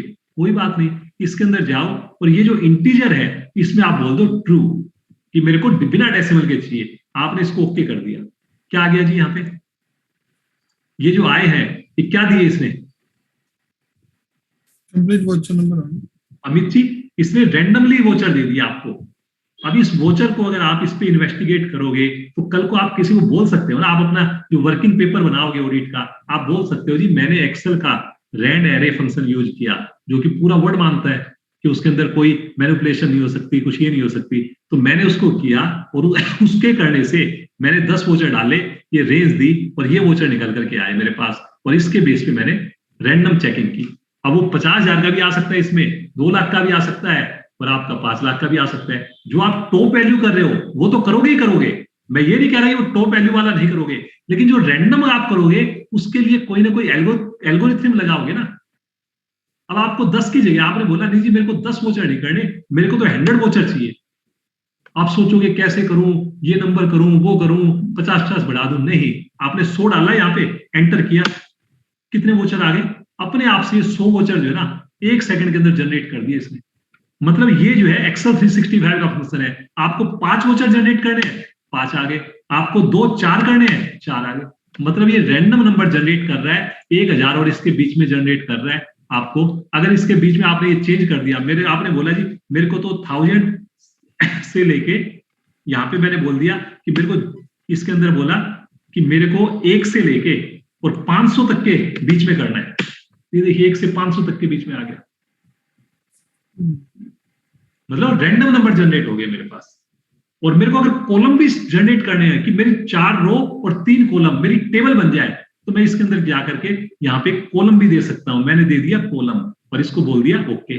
जैसे मैंने किया 4 रो 3 कॉलम्स, 2 कॉलम्स, 8 रो 2 कॉलम्स, जो भी मैं चाहूं इसको प्ले कर लूं। अगर मेरे को इंटीजर नहीं चाहिए तो मैं इसको फॉल्स कर दूं, डेसिमल में आ गया कि मेरे को डेसिमल में रैंडम नंबर आ गया। तो मैं जैसा चाहूं, मेरे को 0 और 1 के बीच में डेसिमल चाहिए तो 0 और 1 के बीच में डेसिमल आ गया। तो जैसे भी मेरे को करना है वैसे मेरे ये रैंडम नंबर जनरेट हो जाएंगे। तो ये मेरा एक फंक्शन है रैंड एरे, जिसका नया फंक्शन है वो केवल और केवल एक्सेल 365 में चलेगा। फ्रेंड्स अच्छे से ये चीज गांठ बांध लो, उसके लिए आपको एक्सेल 365 लेना ही पड़ेगा। दूसरा फंक्शन क्या है जी, नेक्स्ट सीक्वेंस का फंक्शन। अब आप चाहते हो कि मेरे को सीक्वेंस बनानी है। अब आपने जैसे यहाँ पे मेरे टॉपिक बना रखे थे मेरे, और इस टॉपिक के अंदर मैं चाहता हूं कि मेरी सीक्वेंस बन जाए जी। इसके अंदर मेरे पास अपने आप से नंबर जो है ना ये जनरेट हो जाए यहाँ पे, और अपने आप से ये बन जाए मेरी सीक्वेंस कि मैंने ये बोला सीरियल नंबर अपने आप से आ जाए, और ये मेरा है टॉपिक। अब इसमें क्या करोगे आप, मैनुअली डालोगे 1 2 3 ऐसे डालोगे। मैं ठीक कह रहा हूं भाई? खाना तो कर दो भाई अमित जी। हाँ बिल्कुल ठीक है सर, बिल्कुल। भाई नाराज मत हो ना, देखो आप देखो यार चेयरमैन साहब हो यार, आप जो है ना कभी नहीं ऐसे सर मत नहीं, करो। बिल्कुल। और नई चीज सीख रहे हैं हम भी, तो ठीक है ना, स्टाफ ही गिनती गिन के आता है जी। ठीक है। तो आप जो है ना यहाँ पे गए आप, और इसके अंदर जाके आपने 7 कर दिया। अब आप इसके अंदर से यहाँ पे गए और आपने जाकर के इसको डिलीट ये कर दिया। यहाँ पे नंबर क्या रह गया? 6 का चला गया ना, 6। हाँ जी, हाँ जी। अब आप इसको मैनुअली करोगे। अभी तो ये छोटा सा डेटा है, अगर आपका बड़ा डेटा होता ये कितना मुश्किल होता। इसकी जगह पे आप एक फंक्शन यूज करोगे, नया फंक्शन आ गया, और उस फंक्शन का नाम है सीक्वेंस। ये क्या करेगा? आपने बोला जी सीक्वेंस, कितनी सीक्वेंस चाहिए आपको, इसको रेफरेंस दे दिया, एंटर करो, 1 से लेके 10 तक की सीक्वेंस आ गई। आपने बोला नहीं मेरे को तो 50 तक की सीक्वेंस चाहिए, 1 से 50 तक की आ गई, 4 तक की चाहिए, 4 तक की आ गई।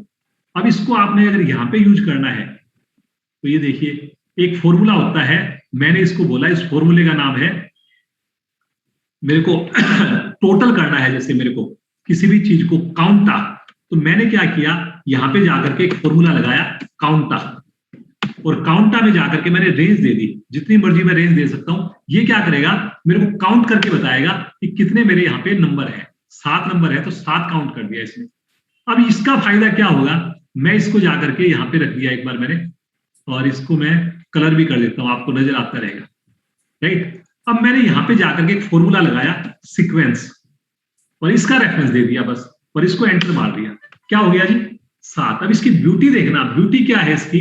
अब अगर मैंने सपोज करो इसके बीच में से इसको मैंने डिलीट कर दिया, क्या हुआ जी यहाँ पे, पिछली बार क्या हुआ था नंबर, ये अपने आप चेंज हो गया। अब अगर मैंने इसमें जाकर के और यहाँ पे मैंने डाल दिया कि अच्छा जी मेरे को पावर पॉइंट,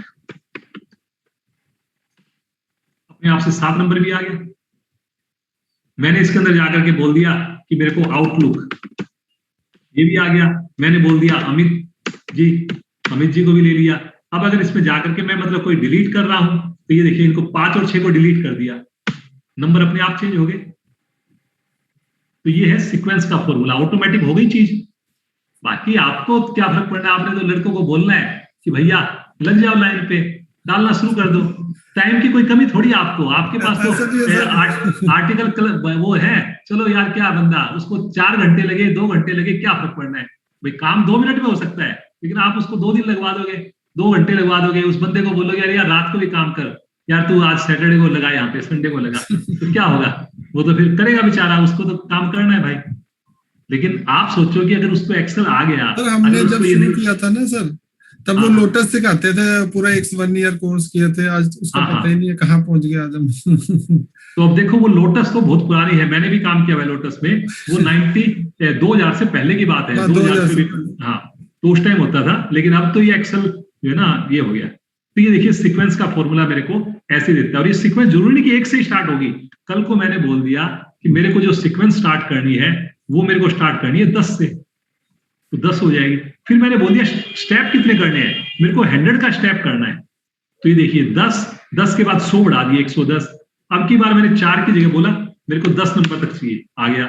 मैंने बोला जी मेरे 1000 से स्टार्ट करें, और इसके अंदर 5-5 नंबर बढ़ाए, तो देखिए इसमें क्या आ गया 1000, 1005, 1010 ऐसे ही आ गया। माइनस में कर दिया तो माइनस में भी आ जाएगा, देखिए 1995, 990 क्या हुआ जी, ये मेरा कौन सा फॉर्मूला है, सीक्वेंस का फॉर्मूला है। आपको समझ में आ रहा है जी। मैंने आपको कॉनकैट बताया, मैंने आपको टेक्स्ट ज्वाइन बताया, मैंने रैंड एरे बताया, मैंने आपको सीक्वेंस बताया। अब मैं आपको बताने जा रहा हूं यूनिक फॉर्मूला। यूनिक क्या करेगा जी, यूनिक माइंड में आते ही अमित जी क्या माइंड में आती है, जैसे अब जैसे मेरे सपोज करो क्लाइंट है, अलग अलग क्लाइंट्स हैं, आपने इतने क्लाइंटों से आप डील करते हो, किसी क्लाइंट ने आपसे 2 बार बिजनेस लिया, मतलब ये इनवॉइस नंबर जैसे जैसे होते हैं, तो आपकी सेल्स बुक थी, अमिताभ ने काम किया आपसे, बिलिंग हुई, राजेश की बिलिंग हुई, पूनम की बिलिंग हुई, फिर अमिताभ की हुई, फिर राजेश की हुई, फिर अमिताभ की हुई। अब आप क्या देखना चाहते हो, एज ए कंपनी के सीईओ है, आपके पास पूरा डाटा है, सेल्स बुक है, आप अपने सबऑर्डिनेट को क्या बोलोगे कि यार मेरे को जो है ना ये बताओ कि हमारे पास टोटल क्लाइंट हैं कितने। भाई उसने 2 बार लिया, 5 बार लिया, 10 बार लिया, उसको भूल जाओ, लेकिन मेरे क्लाइंट कितने हैं टोटल, क्या कैसे ढूंढोगे भाई। मेरी बात समझ में आ रही है क्या? पहले तो अमित जी यार आप जो है ना ऐसे सीरियस मत बनो यार, आप ऐसे सर समझ आ रही सर, हम सॉफ्टवेयर में चेक कर लेते हैं कि हमारे पास क्लाइंट बढ़ रहे हैं, 1000 हो गया सर। क्या क्या कर लेते हो? सॉफ्टवेयर है हमारे पास, में हमें पता चल जाता है 1000 हो गए, एक और बढ़ गया या कम हो गया। सॉफ्टवेयर में? अरे सर मैं ये कह रहा हूँ किसी क्लाइंट ने आपको सेल्स बुक दे दी, सेल्स बुक दे दी आपको क्लाइंट ने, और उस सेल्स बुक के थ्रू अब आपको ये देखना है जी, उसके अंदर सेल्स बुक में तो कोई क्लाइंट 10 बार ट्रांजेक्शन होगा, किसी से 2 बार होगा, किसी से 50 बार होगा, होगा कि नहीं होगा? अब आपको उसने बोला, आपने उसका एनालिसिस करना है कि अच्छा यार उसका वैल्यूएशन देखना है, अच्छा यार इसके टोटल क्लाइंट्स कितने हैं, इसके ये जो बिजनेस है इसके क्लाइंट्स कितने हैं, इसकी क्लाइंट वाइज सेल कितनी है, अच्छा यार इसकी लाइक जो है ना भाई टॉप 10 क्लाइंट्स कौन से हैं इसके, तो ये सारे काम करने हैं। अब उसमें सॉफ्टवेयर क्या करेगा, ये तो उसके वो लेके आया, आपको एक फाइल लेके आया है, उस फाइल के ऊपर आपने काम करना है। क्या करोगे भाई? सर जनरली आप अपने हिसाब से ठीक कह रहे हैं, अदरवाइज के रास्ते हमारे पास दूसरे होते हैं, हम उसको नहीं, वो तो अरे सर रास्ते तो सर रास्ते तो मेरे को पता है, आपके पास तो आदमी है, आप तो उसको 2 दिन एक्चुअली जो चीज आती नहीं उसने फिर हम पास करना ही पड़ेगा सर, जो चीज आती नहीं हम दूसरी तरफ से निकलेंगे। हाँ, तो अब जैसे आपको यमुनानगर से दिल्ली आना है, तो अब आपको कोई जरूरी थोड़ी है कि आप जो है ना गाड़ी में ही आओ, या चंडीगढ़ से दिल्ली आना है, आपको जरूरी थोड़ी है कि आप लाइक ट्रेन से ही आओ। आप कहोगे नहीं जी हमारे पास तो रास्ते हैं, लड़के को हमने बोल दिया साइकिल से चला जाए भाई, पेट्रोल भी बचेगा, सेहत भी बनेगी, ठीक है जी चला जाएगा बेचारा, वो क्या करेगा? आपने बोल दिया पैदल चले जाओ, तो पैदल भी आ जाएगा, वो क्या दिल्ली नहीं आएगी पैदल जाने से? अगर आप यमुनानगर से पैदल चलोगे तो आप दिल्ली नहीं पहुंचोगे क्या? सर पहुंचेंगे, बिल्कुल बिल्कुल पहुंचोगे। अब आपने डिसाइड करना है कि आपने वो दिल्ली पैदल जाना है कि गाड़ी से जाना है कि हवाई जहाज से जाना है, ये तो आपने डिसाइड करना है ना जी।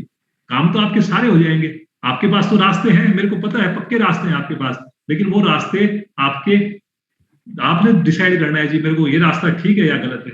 अब यहाँ पे गए, आपने इसको बोला जी मेरे को यूनिक फंक्शन, एक यूनिक फंक्शन आ गया यहाँ पे, इसमें आप क्या करोगे? मैंने डाला यूनिक, मैंने छोटा सा डेटा लिया है, आपका डेटा कितना भी बड़ा हो सकता है, आपने इसको सिलेक्ट किया और इसके बाद एंटर कर दिया। ये क्या दे दिया इसने?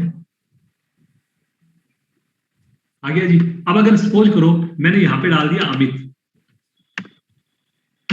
अमित भी आ गया जी इसके अंदर, देखो, और मैंने सबके अंदर यहाँ पे अमित अमित डाल दिया, क्या हुआ जी? यहाँ पे मैंने विनीत भी डाल दिया एक, आप देख रहे हो चीज समझ में आ रही है आपको? हाँ जी। अब ये कोई मुश्किल है क्या? अब इसमें बस क्या लिखना है मैंने? यूनिक, और इसकी रेंज देनी है आपको, ये आ गया जी, आपके बन गए आपके यूनिक क्लाइंट। कोई मुश्किल लगा आपको? नहीं सर मुश्किल तो नहीं है सर, सीखना चाहिए। तो ये आपका जैसे ऐसे ही बन गया। तो इस टाइप से अगर आप ये यहाँ पे करोगे तो ये यूनिक फंक्शन आपको यूनिक दे देगा। कितना भी बड़ा डेटा हो, आपको जरूरी नहीं कि आपका डेटा जो होना चाहिए वो छोटा हो। आपकी 1 लाख रो है, अब 1 लाख के अंदर हो सकता है यूनिक क्लाइंट आपके 100 भी हो सकते हैं, 1000 भी हो सकते हैं, 5000 भी हो सकते हैं। आपने तो बस रेंज देनी है, जितनी मर्जी रेंज के अंदर आप दोगे, उसके अंदर 1 सेकंड के अंदर, सेकंड भी नहीं लगेगी, वो आपको यूनिक रिकॉर्ड दे देगा।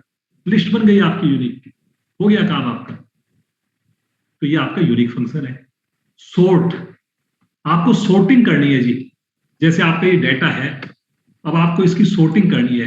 अब आप चाहते हो कि मेल के बेस पे हो जाए, जेंडर के बेस पे हो जाए, नेम के बेस पे हो जाए, या एज के बेस पे हो जाए, कि मेरे को एज के बेस पे, या मेरे पास कंपनी के एम्प्लॉइज का डेटा है, मैं देखना चाह रहा हूं कि सबसे ज्यादा उम्र के एम्प्लॉइज कौन से हैं मेरे, सबसे कम उम्र के कौन से हैं, मेरे को बर्थडे देखना है, उनकी डेट ऑफ ज्वाइनिंग के बेस पे मेरे को देखना है। अब मेरे को सोर्टिंग करनी है।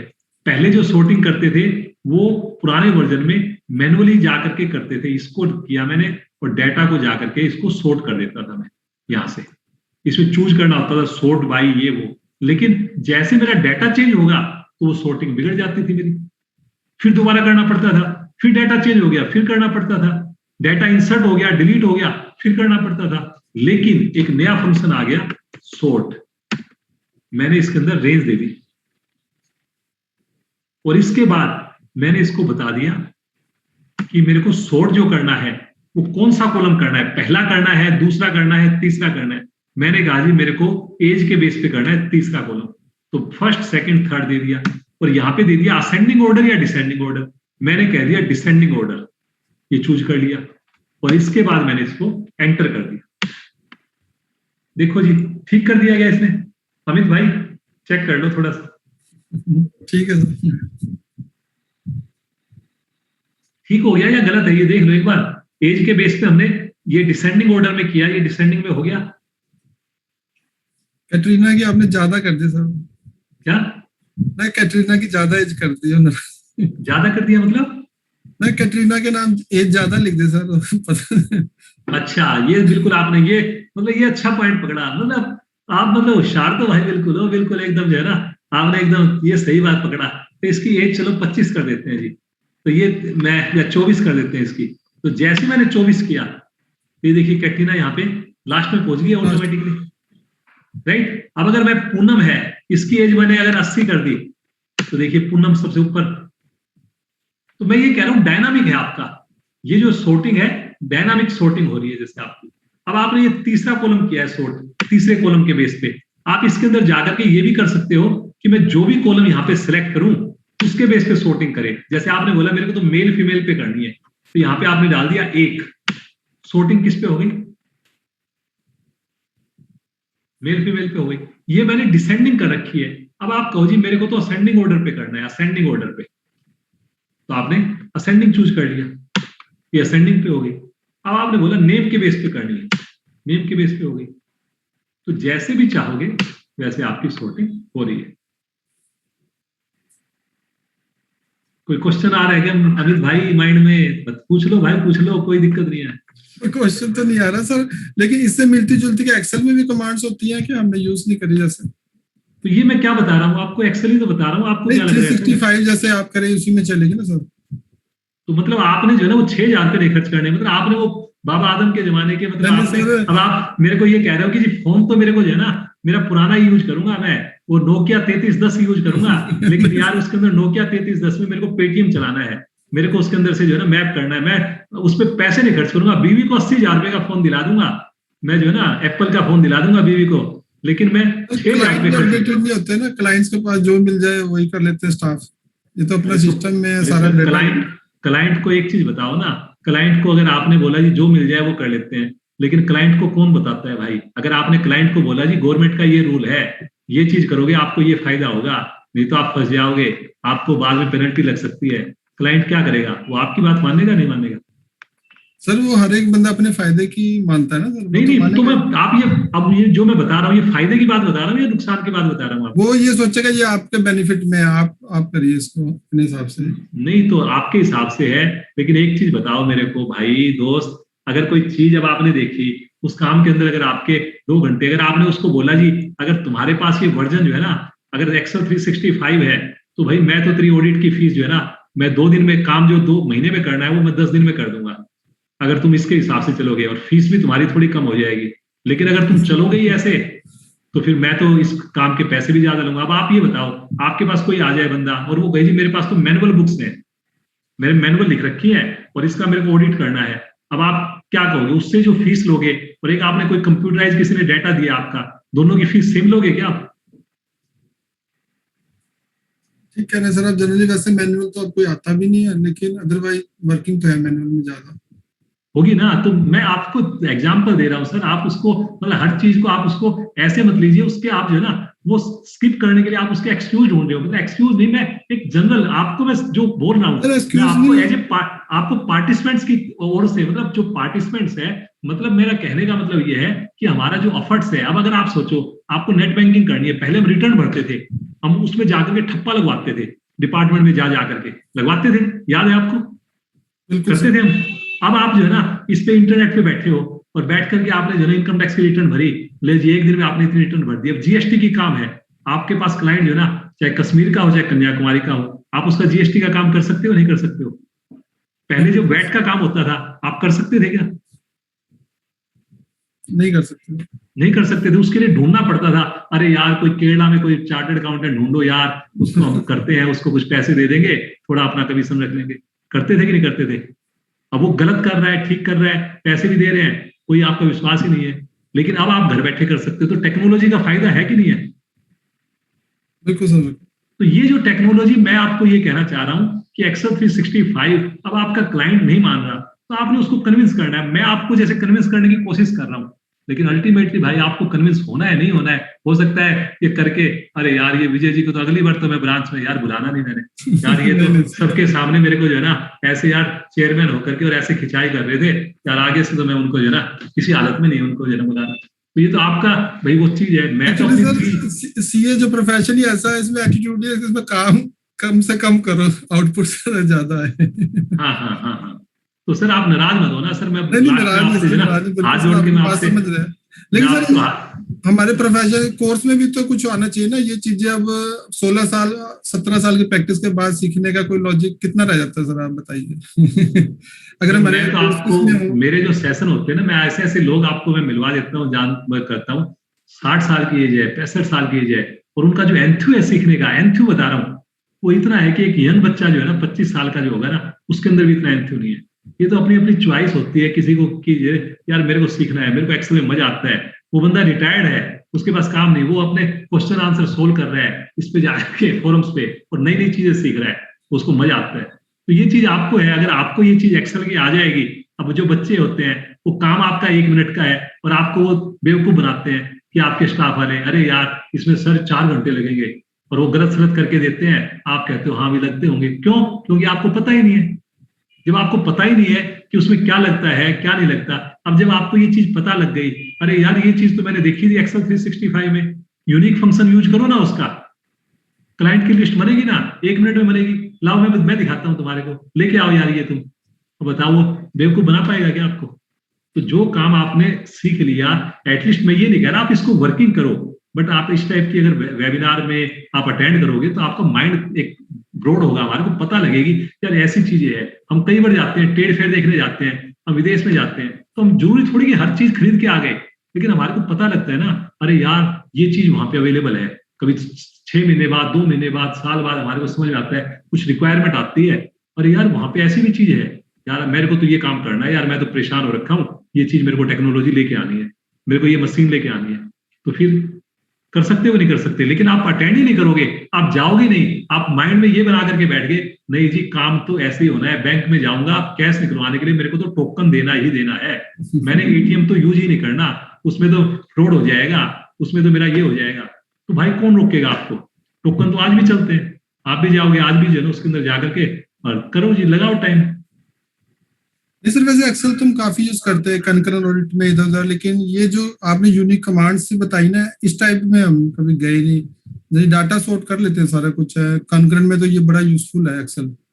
बिल्कुल सर, तो मेरा कहने का पर्पज, मेरे जो जितने भी मेरे साथी जुड़े हुए हैं, मैं आपको जो कह रहा हूँ ना, मैं उनके सबके भी आप पे मतलब है ना, मतलब आप ये है कि सामने बैठे इसलिए कह रहा हूँ, डोंट टेक इट अदरवाइज, सबके लिए ही मैं ये कहना चाह रहा हूँ कि ये जो चीजें है हम इसको यूज करेंगे सर, तो इसका फायदा मिलेगा। देखो राइट, अब आपकी ब्रांच होस्ट कर रही है, जितना बढ़िया टॉपिक लिया है, अब आप जो है ना भाई खुद बताओ कि अगर हमारा पर्पज क्या है कि भाई जो मेंबर्स हैं हमारे, जो वो उनको कहीं ना कहीं फायदा मिले जी, आगे उनके टाइम बचेगा तो उसके बाद वो फैमिली लाइफ, अदरवाइज तो क्या कहते हैं, अरे यार सीए में पता नहीं उस दोस्त ने मेरे को पता नहीं क्यों मेरे को रिकमेंड किया था यार, उसने मेरे से जो है ना दुश्मनी निकाली है, उसने सीए प्रोफेसर में मेरे को डाल दिया यार, ना बीवी के लिए टाइम है ना घूमने के लिए टाइम है यार, ये तो बहुत बड़ा ही वो है। लेकिन अगर एक्सेल आपका बढ़िया होगा, सबके लिए टाइम होगा जी आपको। ये चीज आपके हमारे विनीत जी थे यहाँ पे, लेकिन वो विनीत जी जो है ना चले गए हैं मेरे को लगता है सर, यही है सर, यही है। अरे विनीत जी यार आपकी शक्ल जो है ना नजर नहीं आ रही थी ना, तो मेरे को ऐसा लगा, तो विनीत जी जो है ना ये बात अच्छे से समझ सकते हैं। विनीत जी जो बात कह रहा हूँ मैं कोई गलत तो नहीं कह रहा यार, विनीत अमित जी नाराज हो रहे हैं मेरे से यार, ऐसे नहीं यार, बहुत ही जरूरी टूल्स हैं ये। इनफैक्ट हम कई बार इनके इतनी वो नहीं इंपॉर्टेंस नहीं देते हैं अपनी वर्किंग में, but these are all time saving techniques. हम और आज की डेट में हम अपनी प्रैक्टिस में अगर अपने टाइम को ही नहीं वैल्यू करेंगे, हम अपने टाइम ही तो हमारा मेजर रॉ मटेरियल है अगर हमारे को अपना प्रोडक्ट तैयार करना है, तो अगर हम अपनी टाइम की वैल्यू नहीं लगाएंगे तो फिर कहाँ से हम सामने अपनी वैल्यू लगवा पाएंगे। बिल्कुल बिल्कुल विनीत जी, बिल्कुल मतलब ना एकदम बिल्कुल सही कह रहे हो, यही चीज मैं कहना चाह रहा हूँ। तो इसलिए टेक्नोलॉजी पे ट्रेनिंग्स के ऊपर हमने खर्चा करना चाहिए, अपने स्टाफ की ट्रेनिंग कराओ, उसको लेटेस्ट हो दो। अब मैंने देखा है, मैं मतलब कई बार दुख होता है, मैं किसी कंपनी में जाता हूँ या किसी खासकर प्रैक्टिसिंग जो चार्टर्ड अकाउंटेंट्स है उनके पास जाता हूँ, पता लगा स्टाफ रखा हुआ है, उनको इतना काम दे रखा है, ये कर रखा है, अब उसके पास जो ना खुद का जो कंप्यूटर ले रखा है ना, उसने अपना कंप्यूटर, जो वहां का ओनर है या मालिक है, वो कंप्यूटर तो उसने 1.5 लाख रुपए का खर्च ले रखा है। उसका काम क्या है, मेल के थ्रू बस कम, अच्छा ये उसको फॉरवर्ड कर दिया, ये उसको फॉरवर्ड कर दिया, और घर पे उसके बच्चे मूवी देखते हैं। और बेचारा जो काम 24 घंटे कंप्यूटर पे काम करता है, उसके कंप्यूटर पे मैं जाकर के देखूं, उसका एक बटन टूटा हुआ है, उसको जो है ना कहीं पे अक्षर नजर नहीं आ रहा है। उसका वो जो कंप्यूटर है वो 12 साल पुराना कंप्यूटर है, और उससे काम क्या बोलते हैं, अरे यार उससे कहते हैं जी घोड़े की तरह काम कर, यार तू जल्दी कर जल्दी कर। अब यार उसको टूल नहीं दोगे आप, उसको सिस्टम नहीं दोगे, तो बचाओ उससे क्या एफिशिएंसी लोगे। तो आपको सिस्टम उसको बढ़िया देना चाहिए। आपका काम मेल का है, आपका काम वो टूटे हुए कंप्यूटर से चल सकता है, लेकिन नहीं, आपने अपने ईगो सेटिस्फाई करनी है। सर क्लाइंट तो हमारे साथ बैठता है, वो देखता है कैसा सिस्टम बस मैंने कहा ना, आपने मतलब मेरी जो बात जो है ना उसको समझने की जो है ना, जो चीज में बिल्कुल समझ रहे हैं। मैं सर कॉन्टेक्स्ट में मैं कहना चाह रहा हूं, जस्टिफिकेशन भी साथ साथ देना पड़ रहा है कि सीए की ना वो टूटा रखेगा तो क्लाइंट कहेगा यार ये क्या सी है। नहीं मैं बात ठीक है, लेकिन मैं जो जिस कॉन्टेक्स्ट में कह रहा हूँ ना, आपने उस चीज को उस एंगल से नहीं लिया जिस कॉन्टेक्स्ट में मैं कहना चाह रहा हूँ, लेकिन आपने अच्छा क्लाइंट आपने जस्टिफाई कर दिया, अपने आप को जस्टिफाई कर दिया कि भाई मेरा कंप्यूटर बढ़िया होना चाहिए, क्लाइंट को मेरे को दिखाना है। अरे यार क्लाइंट का जो काम ही जो है ना उसका टाइम पे नहीं दे पाएंगे, वो कंप्यूटर क्या उसके 1.5 लाख का, क्या आप 3 लाख का कंप्यूटर रख लेना, वो क्लाइंट तो विनीत जी लेकर के जाएंगे, आपके पास थोड़ी रहेगा वो क्लाइंट। जितना मर्जी कंप्यूटर रखने से भाई ले जाएगा सर, भाइयों के पास ही क्लाइंट थोड़ी रह जाएगा। उसको काम करेंगे ना तो उसके बाद समझ में आएगा जी। कंप्यूटर आपके पास जो है ना, देसी भी आदमी होगा, आपके पास कंप्यूटर नहीं भी होगा ना, तो भी क्लाइंट आपका काम के ऊपर वो काम करेगा जी, कितनी जल्दी काम करते हो, कितना बढ़िया और कितना कम से कम कॉस्ट में उसका काम करते हो, ये सब चीजें हैं जी। चलिए जी, सॉर्ट फंक्शन हमने देखा, अब है फिल्टर फॉर्मूला, लास्ट फॉर्मूला है। इसके अलावा वैसे और भी फॉर्मूले हैं मेरे, बट टाइम को देखते हुए this is going to be last formula. Right, मैं इस फाइल को एक बार खोल के दोबारा बंद करके दोबारा चला लेता हूं, सो दैट कि ये मेरी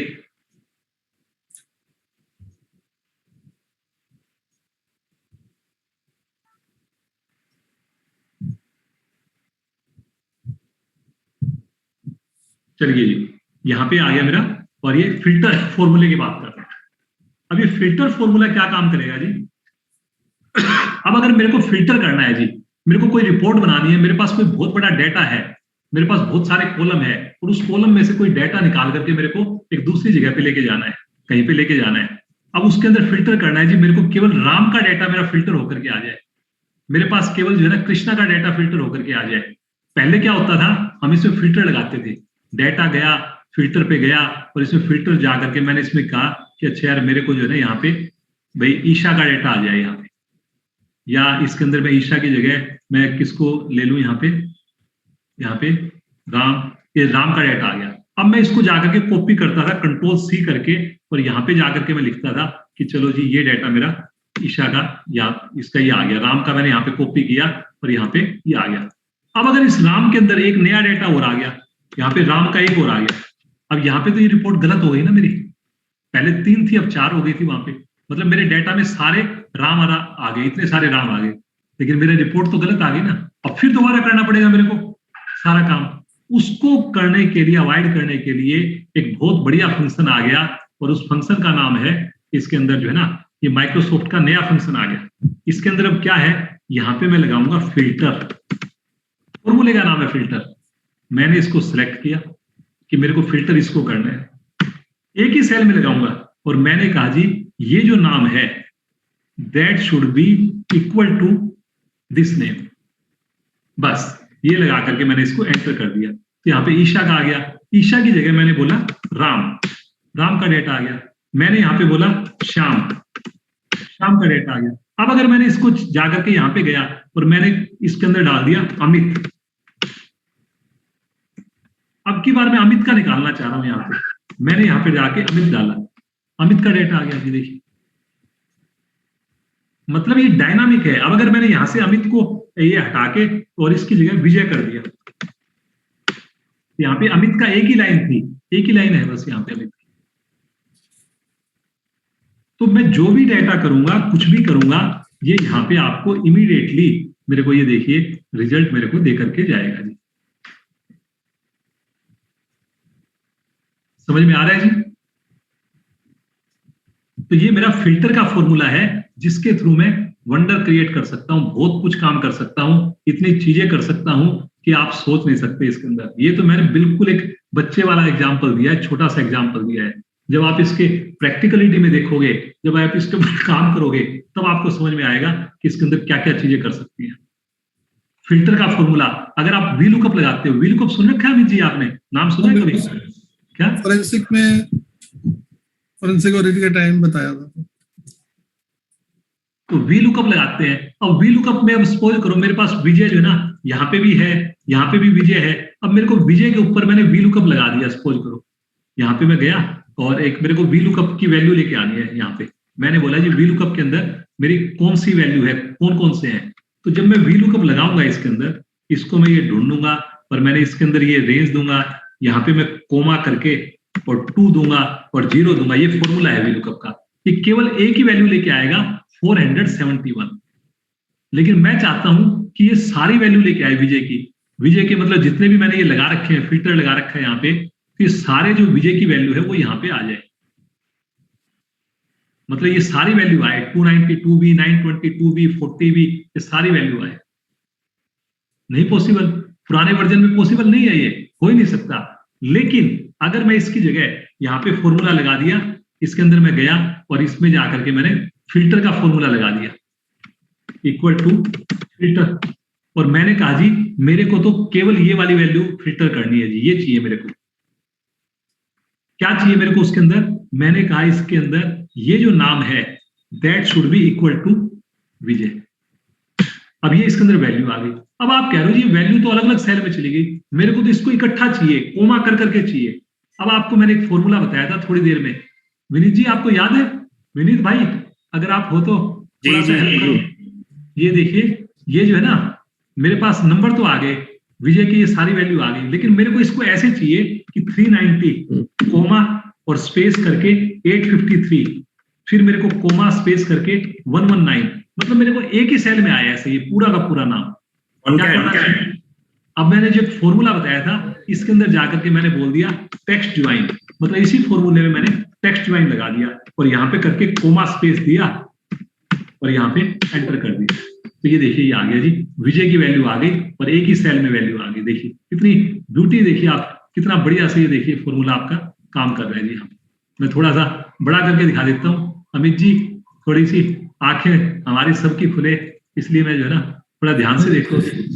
ये आ गया। अब विजय की जगह अब अगर मैं यहाँ पे गया और मैंने राम कर दिया, राम की वैल्यू 1 है, अगर राम इसकी जगह 2 होते, मेरे राम 2 आ गए वैल्यू, अगर 3 राम होते यहाँ पे, देख रहे हो यहाँ पे तीसरी वैल्यू आ गई। ऐसे मेरे पास यहाँ पे सब चीजें मेरी आती चली जाएगी। जो भी चीज मैं सिलेक्ट करूंगा उसी की वैल्यू ये देखिए अपने आप से ढूंढ करके एक सिंगल सेल में लेके आ रहा है। This is filter formula. इसी तरह से एक नया फॉर्मूला और आया है, कभी टाइम मिलेगा तो आपको एक्स लुकअप फॉर्मूला है, बहुत ही पावरफुल फॉर्मूला है। एक्स लुकअप के ऊपर पीछे मैंने सेशन किया था, 3 घंटे का सेशन केवल एक फॉर्मूले पे किया था, only 1 formula of x lookup.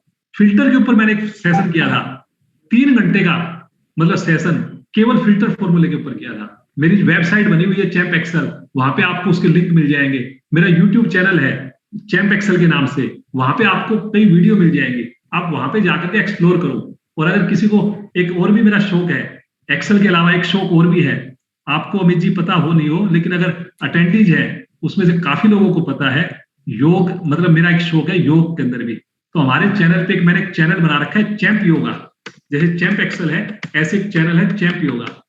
Every day we are having online classes on champ yoga, every day non stop. पिछले 1.5 साल से एक भी दिन हमारा ब्रेक नहीं हुआ है। सुबह 5:30 से लेके 6:45 तक AM, और मैं वो क्लास लेता हूं। और ये जो क्लासेस सारी वीडियो भी अवेलेबल है, आप जाओगे इस पे चैंप योगा चैनल पे, सारी वीडियो 15 अगस्त 2020 की देखनी है या 15/2021 की देखनी है, कल की देखनी है, 10 दिन पहले की देखनी है, सारी वीडियो यूट्यूब के ऊपर अवेलेबल है। 250 से 300 लोग डेली योग करते हैं मेरे साथ, 300 लोग एवरेज में योग करते हैं। तो अगर आपको अपनी सेहत बनानी है तो आप अपना ये भी कर सकते हो। बाकी ये चीज तो मैं विनीत जी के लिए बोल रहा हूँ भाई, अमित जी आपको तो जरूरत है नहीं योग वगैरह की अभी, है ना, थोड़ा सा आप तो अपना जो है ब्रांच को थोड़ा सा संभालो, उसके लिए जरूरत तो सब है सर, बस थोड़ा सा ये रहता है कि हाँ नहीं, मेरे को पता है ना, इसीलिए मैंने बोला आपको थोड़ा टाइम कम लगता है, इसलिए जरूरत नहीं आपको, जब जरूरत होगी तब आप जो है ना वो करना। लेकिन मेरे को विनीत जी उनके चेहरे से लग रहा है उनको वही चीज समझ में आ रही है, वो इस एज में अगर जुड़ जाएंगे तो उनकी एफिशिएंसी कई गुना बढ़ जाएगी। ये मैं अपने एक्सपीरियंस के बेस पे मैं बोल सकता हूँ। 1 घंटा अगर हमने दे दिया तो आपके 23 घंटे बहुत ज्यादा एफिशिएंट हो जाएंगे, 100% एफिशिएंट हो जाएंगे। मतलब आप एक्सेल सीखो या नहीं सीखो, और कुछ सीखो नहीं सीखो, अगर योग अगर आपने नहीं किया, मतलब सबसे बड़ी इन्वेस्टमेंट अगर आप करोगे तो वो योग की इन्वेस्टमेंट होगी। तो विद दीज वर्ड्स आज का जो मेरा ये डेलिब्रेशन है मैं ये खत्म करता हूं। अब अगर कोई क्वेश्चंस है, अनिल जी हमारे साथ। सर ये क्वेश्चन है, कुछ क्वेश्चन है सर जो फर्स्ट क्वेश्चन है sir, under unique formula how we can remove duplicate names with little difference in their names while getting data from many branches. क्या एक बार थोड़ा सा आराम से बोलो, थोड़ा एक बार। अंडर यूनिक फार्मूला हाँ how we can remove duplicate names with little differences in their names while getting data from many branches। नहीं, अगर लिटिल डिफरेंस होगा तो वो कैसे कर पाएंगे, वो तो सिस्टम को क्या पता कि वो लिटिल डिफरेंस कौन सा है।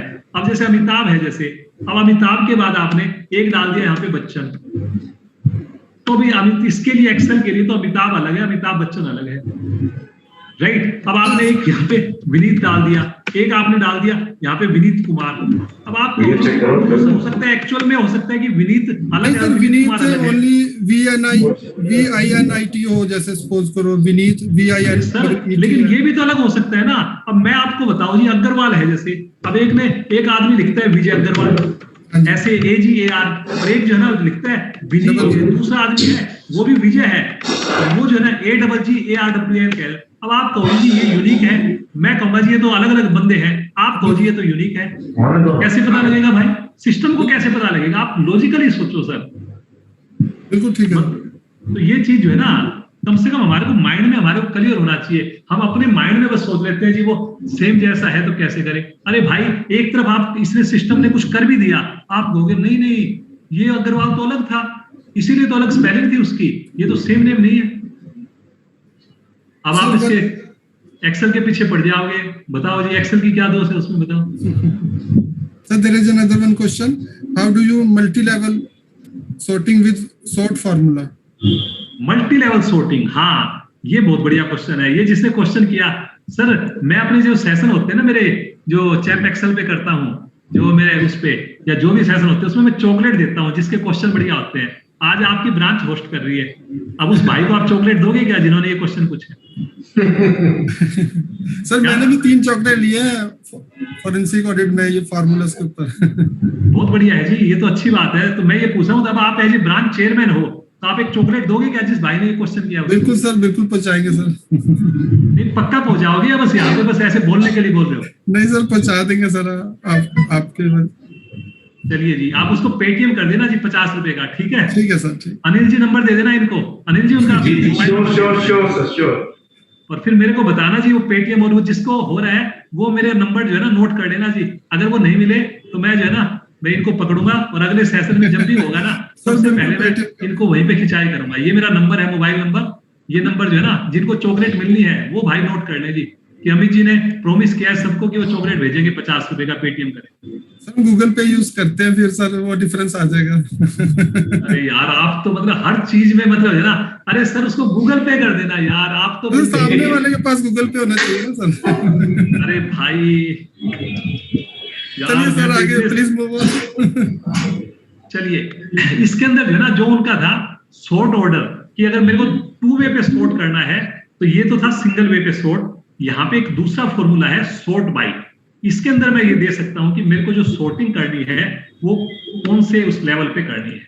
तो यहाँ पे एक मेरा दूसरा फॉर्मूला है, मैं कर सकता हूं सॉर्ट बाय। एक सॉर्ट फॉर्मूला है, एक सॉर्ट बाय।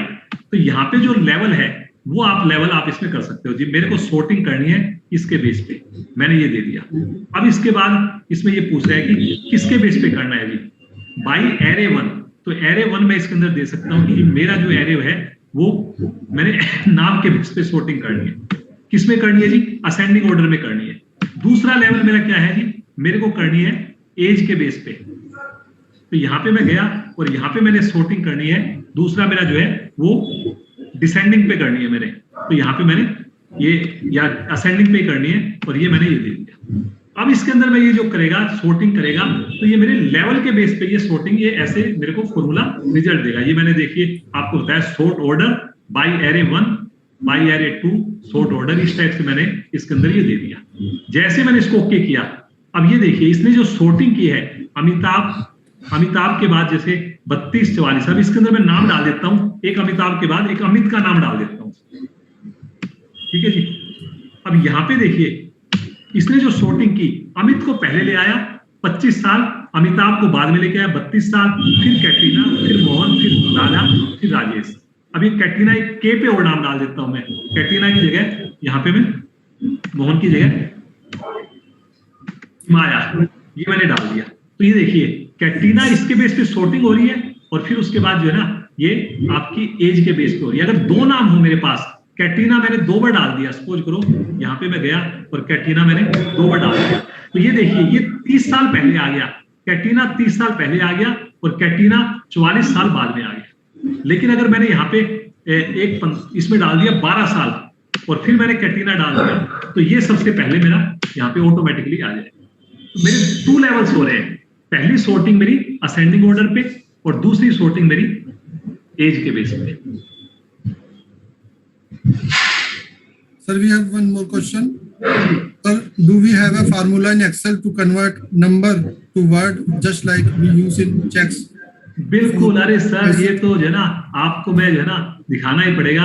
मेरी जो ये देखिए एक विंडो मैं लेके जाता हूँ, ये जो है ना चैम्प एक्सेल, आप इसके अंदर जाएंगे यहाँ पे और जहाँ पे champexcel.com पे जा करके यहाँ पे जाएंगे, ये मेरी वेबसाइट है, इसके अंदर जाओगे प्रोडक्ट्स, कोर्सेज, टेम्पलेट्स, फ्रीबीज। अब ये फ्रीबीज में जाएंगे, फ्रीबीज का मतलब सब कुछ फ्री है जी।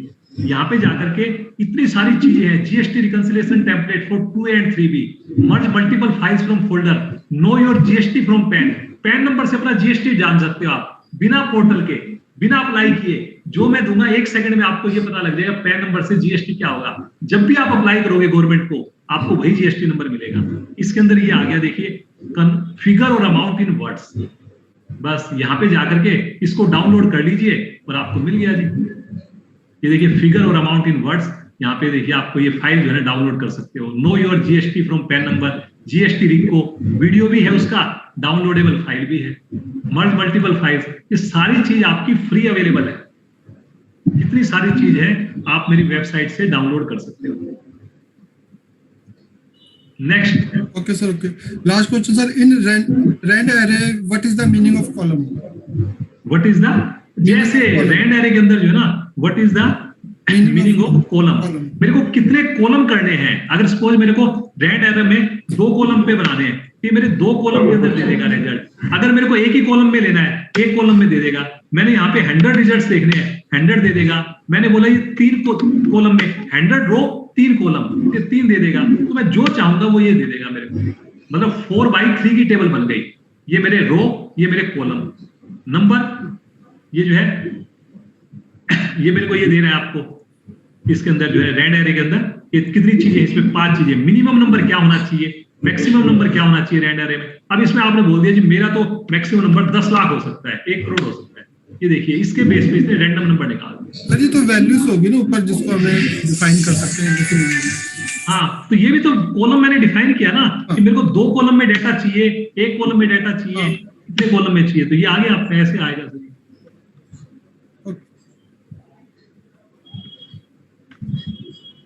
जी नेक्स्ट बताइए।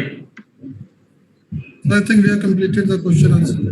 हो गए जी, चलिए जी। और sir these are 4 questions only sir. हाँ जी, हाँ जी अनिल जी। सर यही 4 क्वेश्चन थे sir, I have already shared with Amit sir. चलिए बहुत बढ़िया जी। अगर किसी के और क्वेश्चन हो तो प्लीज डेफिनेटली सर, अगर in case there is any query I will definitely mail you sir. हाँ, ये वेबसाइट है, ये ईमेल आईडी है, ये फोन नंबर है। व्हाट्सएप ग्रुप से जुड़ना चाहे उससे जुड़ सकते हैं। ये आप जो है ना चैनल चैम्प एक्सेल योगा, उसमें कुछ भी डालोगे, गूगल पे सिंपल चैम्प एक्सेल डालिए या एक्सेल विजय डालिए, आपको काफी सारे उसके अंदर जो है ना सबसे पहले मिल जाएंगे। और आप इसको करिए भाई। और योग से जुड़ना चाहे तो चैम्प एक्सेल की जगह चैम्प योगा डाल देना। और भाई विनीत भाई, आप कुछ कहना चाहोगे? विनीत भाई, कैसा लगा आपको? नहीं सर, बहुत ही मीनिंगफुल सेशन था ये, काफी कुछ सीखने को मिला। कई चीजें होती हैं जिनको हम ज्यादा हम टाइम नहीं देते, इम्पोर्टेंस नहीं देते हैं, और फिर जब इवेंचुअली पता लगता है कि कोई चीजें इतनी आसानी से हो जाती हैं, तब लगता है कि नहीं, हमने कितना टाइम खराब कर दिया। तो मेरे हिसाब से तो एक काफी टाइम सेविंग टेक्निक्स हैं, टूल्स हैं, और बड़े हेल्पफुल सेशन रहा ये। तो thank you so much for enlightening us. Thank you भाई। Thank you, sir. Thank you so much, sir. On behalf of CMP of ICI as well as the Yamunanagar branch, I extend my heartiest thanks. As we all know, learning is a continuous journey, not a destination. So always there is a scope of learning. So we always learn from each other. So today we have learned a lot through your deliberation, sir. So everyone has learned a lot through your deliberation. So on behalf of Yamunanagar branch as well as on behalf of CMP of ICI, once again, heartiest thanks towards you, Vijay Agarwal ji, and towards you, Vineet Jain ji, for sparing your valuable time and for the wonderful deliberation. And thanks to the Yamunanagar branch and Honorable Chairman, Yamunanagar branch, Amit Kashyap ji, for sparing your valuable time and hosting this mega VCM, sir. Thank you so much, sir. Thank you. Thank you Amit ji, thank you. Sorry आपको हम जो चीज सोच सकते थे हमने सब सिखा दिया सर। जो चीज दिमाग में आती है वो अप्लाई कर देंगे। Yes. Thank you, sir. चलिए, okay ji, thank you. Okay, sir. Recording stopped.